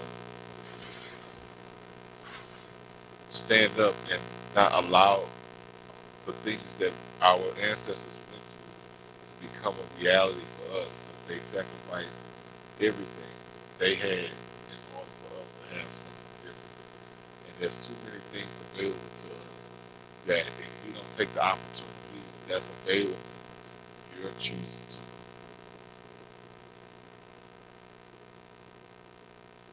Be a slave. Yeah, man, I'm gonna have to wrap it. I gotta work all day tomorrow. Yeah, me too, man. I gotta get loaded off the clock and wait till I get my time back. Haul ass and get to this delivery. I got it, but however, it's gonna get done. It'll be all good. What's today? Or is the plan to come on tomorrow? Or? Yeah, I'm gonna try to, because I didn't. It's one more thing I wanted to cover this week that I didn't cover. It's the Brazilian election. Lula da Silva. Yeah, I wanted to talk about. I hadn't really covered much of that. I saw where Trump was, advocating or campaigning, endorsing somebody over there. That's the most that I saw about Brazil. Yeah, it's Bolsonaro is the other guy. So yeah, I want to talk about that. And what's his name? Netanyahu is gonna become Israel's prime minister again. So this is somebody I should know. Yeah, he's pretty important as far as because he was the prime minister of Israel before, and his corruption and all of this, and then he got ousted, and now he's back in. It's kind of interesting because of the UK situation where Boris Johnson almost got back in there, and they ended up just sticking this random banker dude in there, and it's just, I don't know, it's like the global politics, because one country politics influences another. Like, they want to say, like, when Trump got elected, it kind of caused a wave to happen in the other countries in the world. Well, and I could definitely see that, and we need those waves. Sometimes, a lot of times, it takes negative things to happen in order for us to do better. But we really truly got to do better. Like, can't be emotional about a bunch of this stuff. This is like real life business, and want to take a side just because somebody says something cool. But let's really think about what it does for us as a whole. Don't be so selfish that you think about how it affects you. How does it affect the people around you? Just your fellow citizens. You know what I'm saying? You got to be mature enough to really think about what's beneficial to us as a whole. And yeah, we got to give, give to get, but like definitely don't want to be ignorant with these decisions. So, all right, everybody, man. everybody, we use a few quarters, nickels, and dimes. How they said it on Coming to America. Yeah, we like the, we don't mind the money that jingle, but we prefer the ones that fold. The money that fold. But now on the real though, just so we can keep this going, help your brother out. Yeah, man. Can donate to the Cash App, King Chucky ENT. All right, y'all. Peace and love. When you get a chance, take a look at I sent you. I think I sent it to your text message. I think the one me and you do something. Yeah. Check some of the last stuff I sent because it was about the Kyrie thing. I think. No. Just check and see. Oh yes, it was comedy hype. I think that they were talking with Kanye West his friend speaks out in defense. He's not crazy. Yes. All right, I'm gonna check it out. Some of the points that he makes, that's like I had to just I couldn't. I mean, everybody on the show had to shut up for a little while, and some of them kind of changed their stance because it's like, wait a minute. Am I rooting for Barnabas? Well, you know what I'm saying? Like, you'll see it, bro. Check it out. It was actually a pretty good video. I'm gonna check it out. I was annoyed at first, but once you start really hearing everything, you'll kind of be like, okay. But yeah, man. Everybody, thank y'all. Whether you're here live or you're hearing it later, appreciate y'all support, and see y'all tomorrow. Yep. Like, share, and subscribe. Peace and love. Thank y'all for joining. Thank y'all for listening. Peace.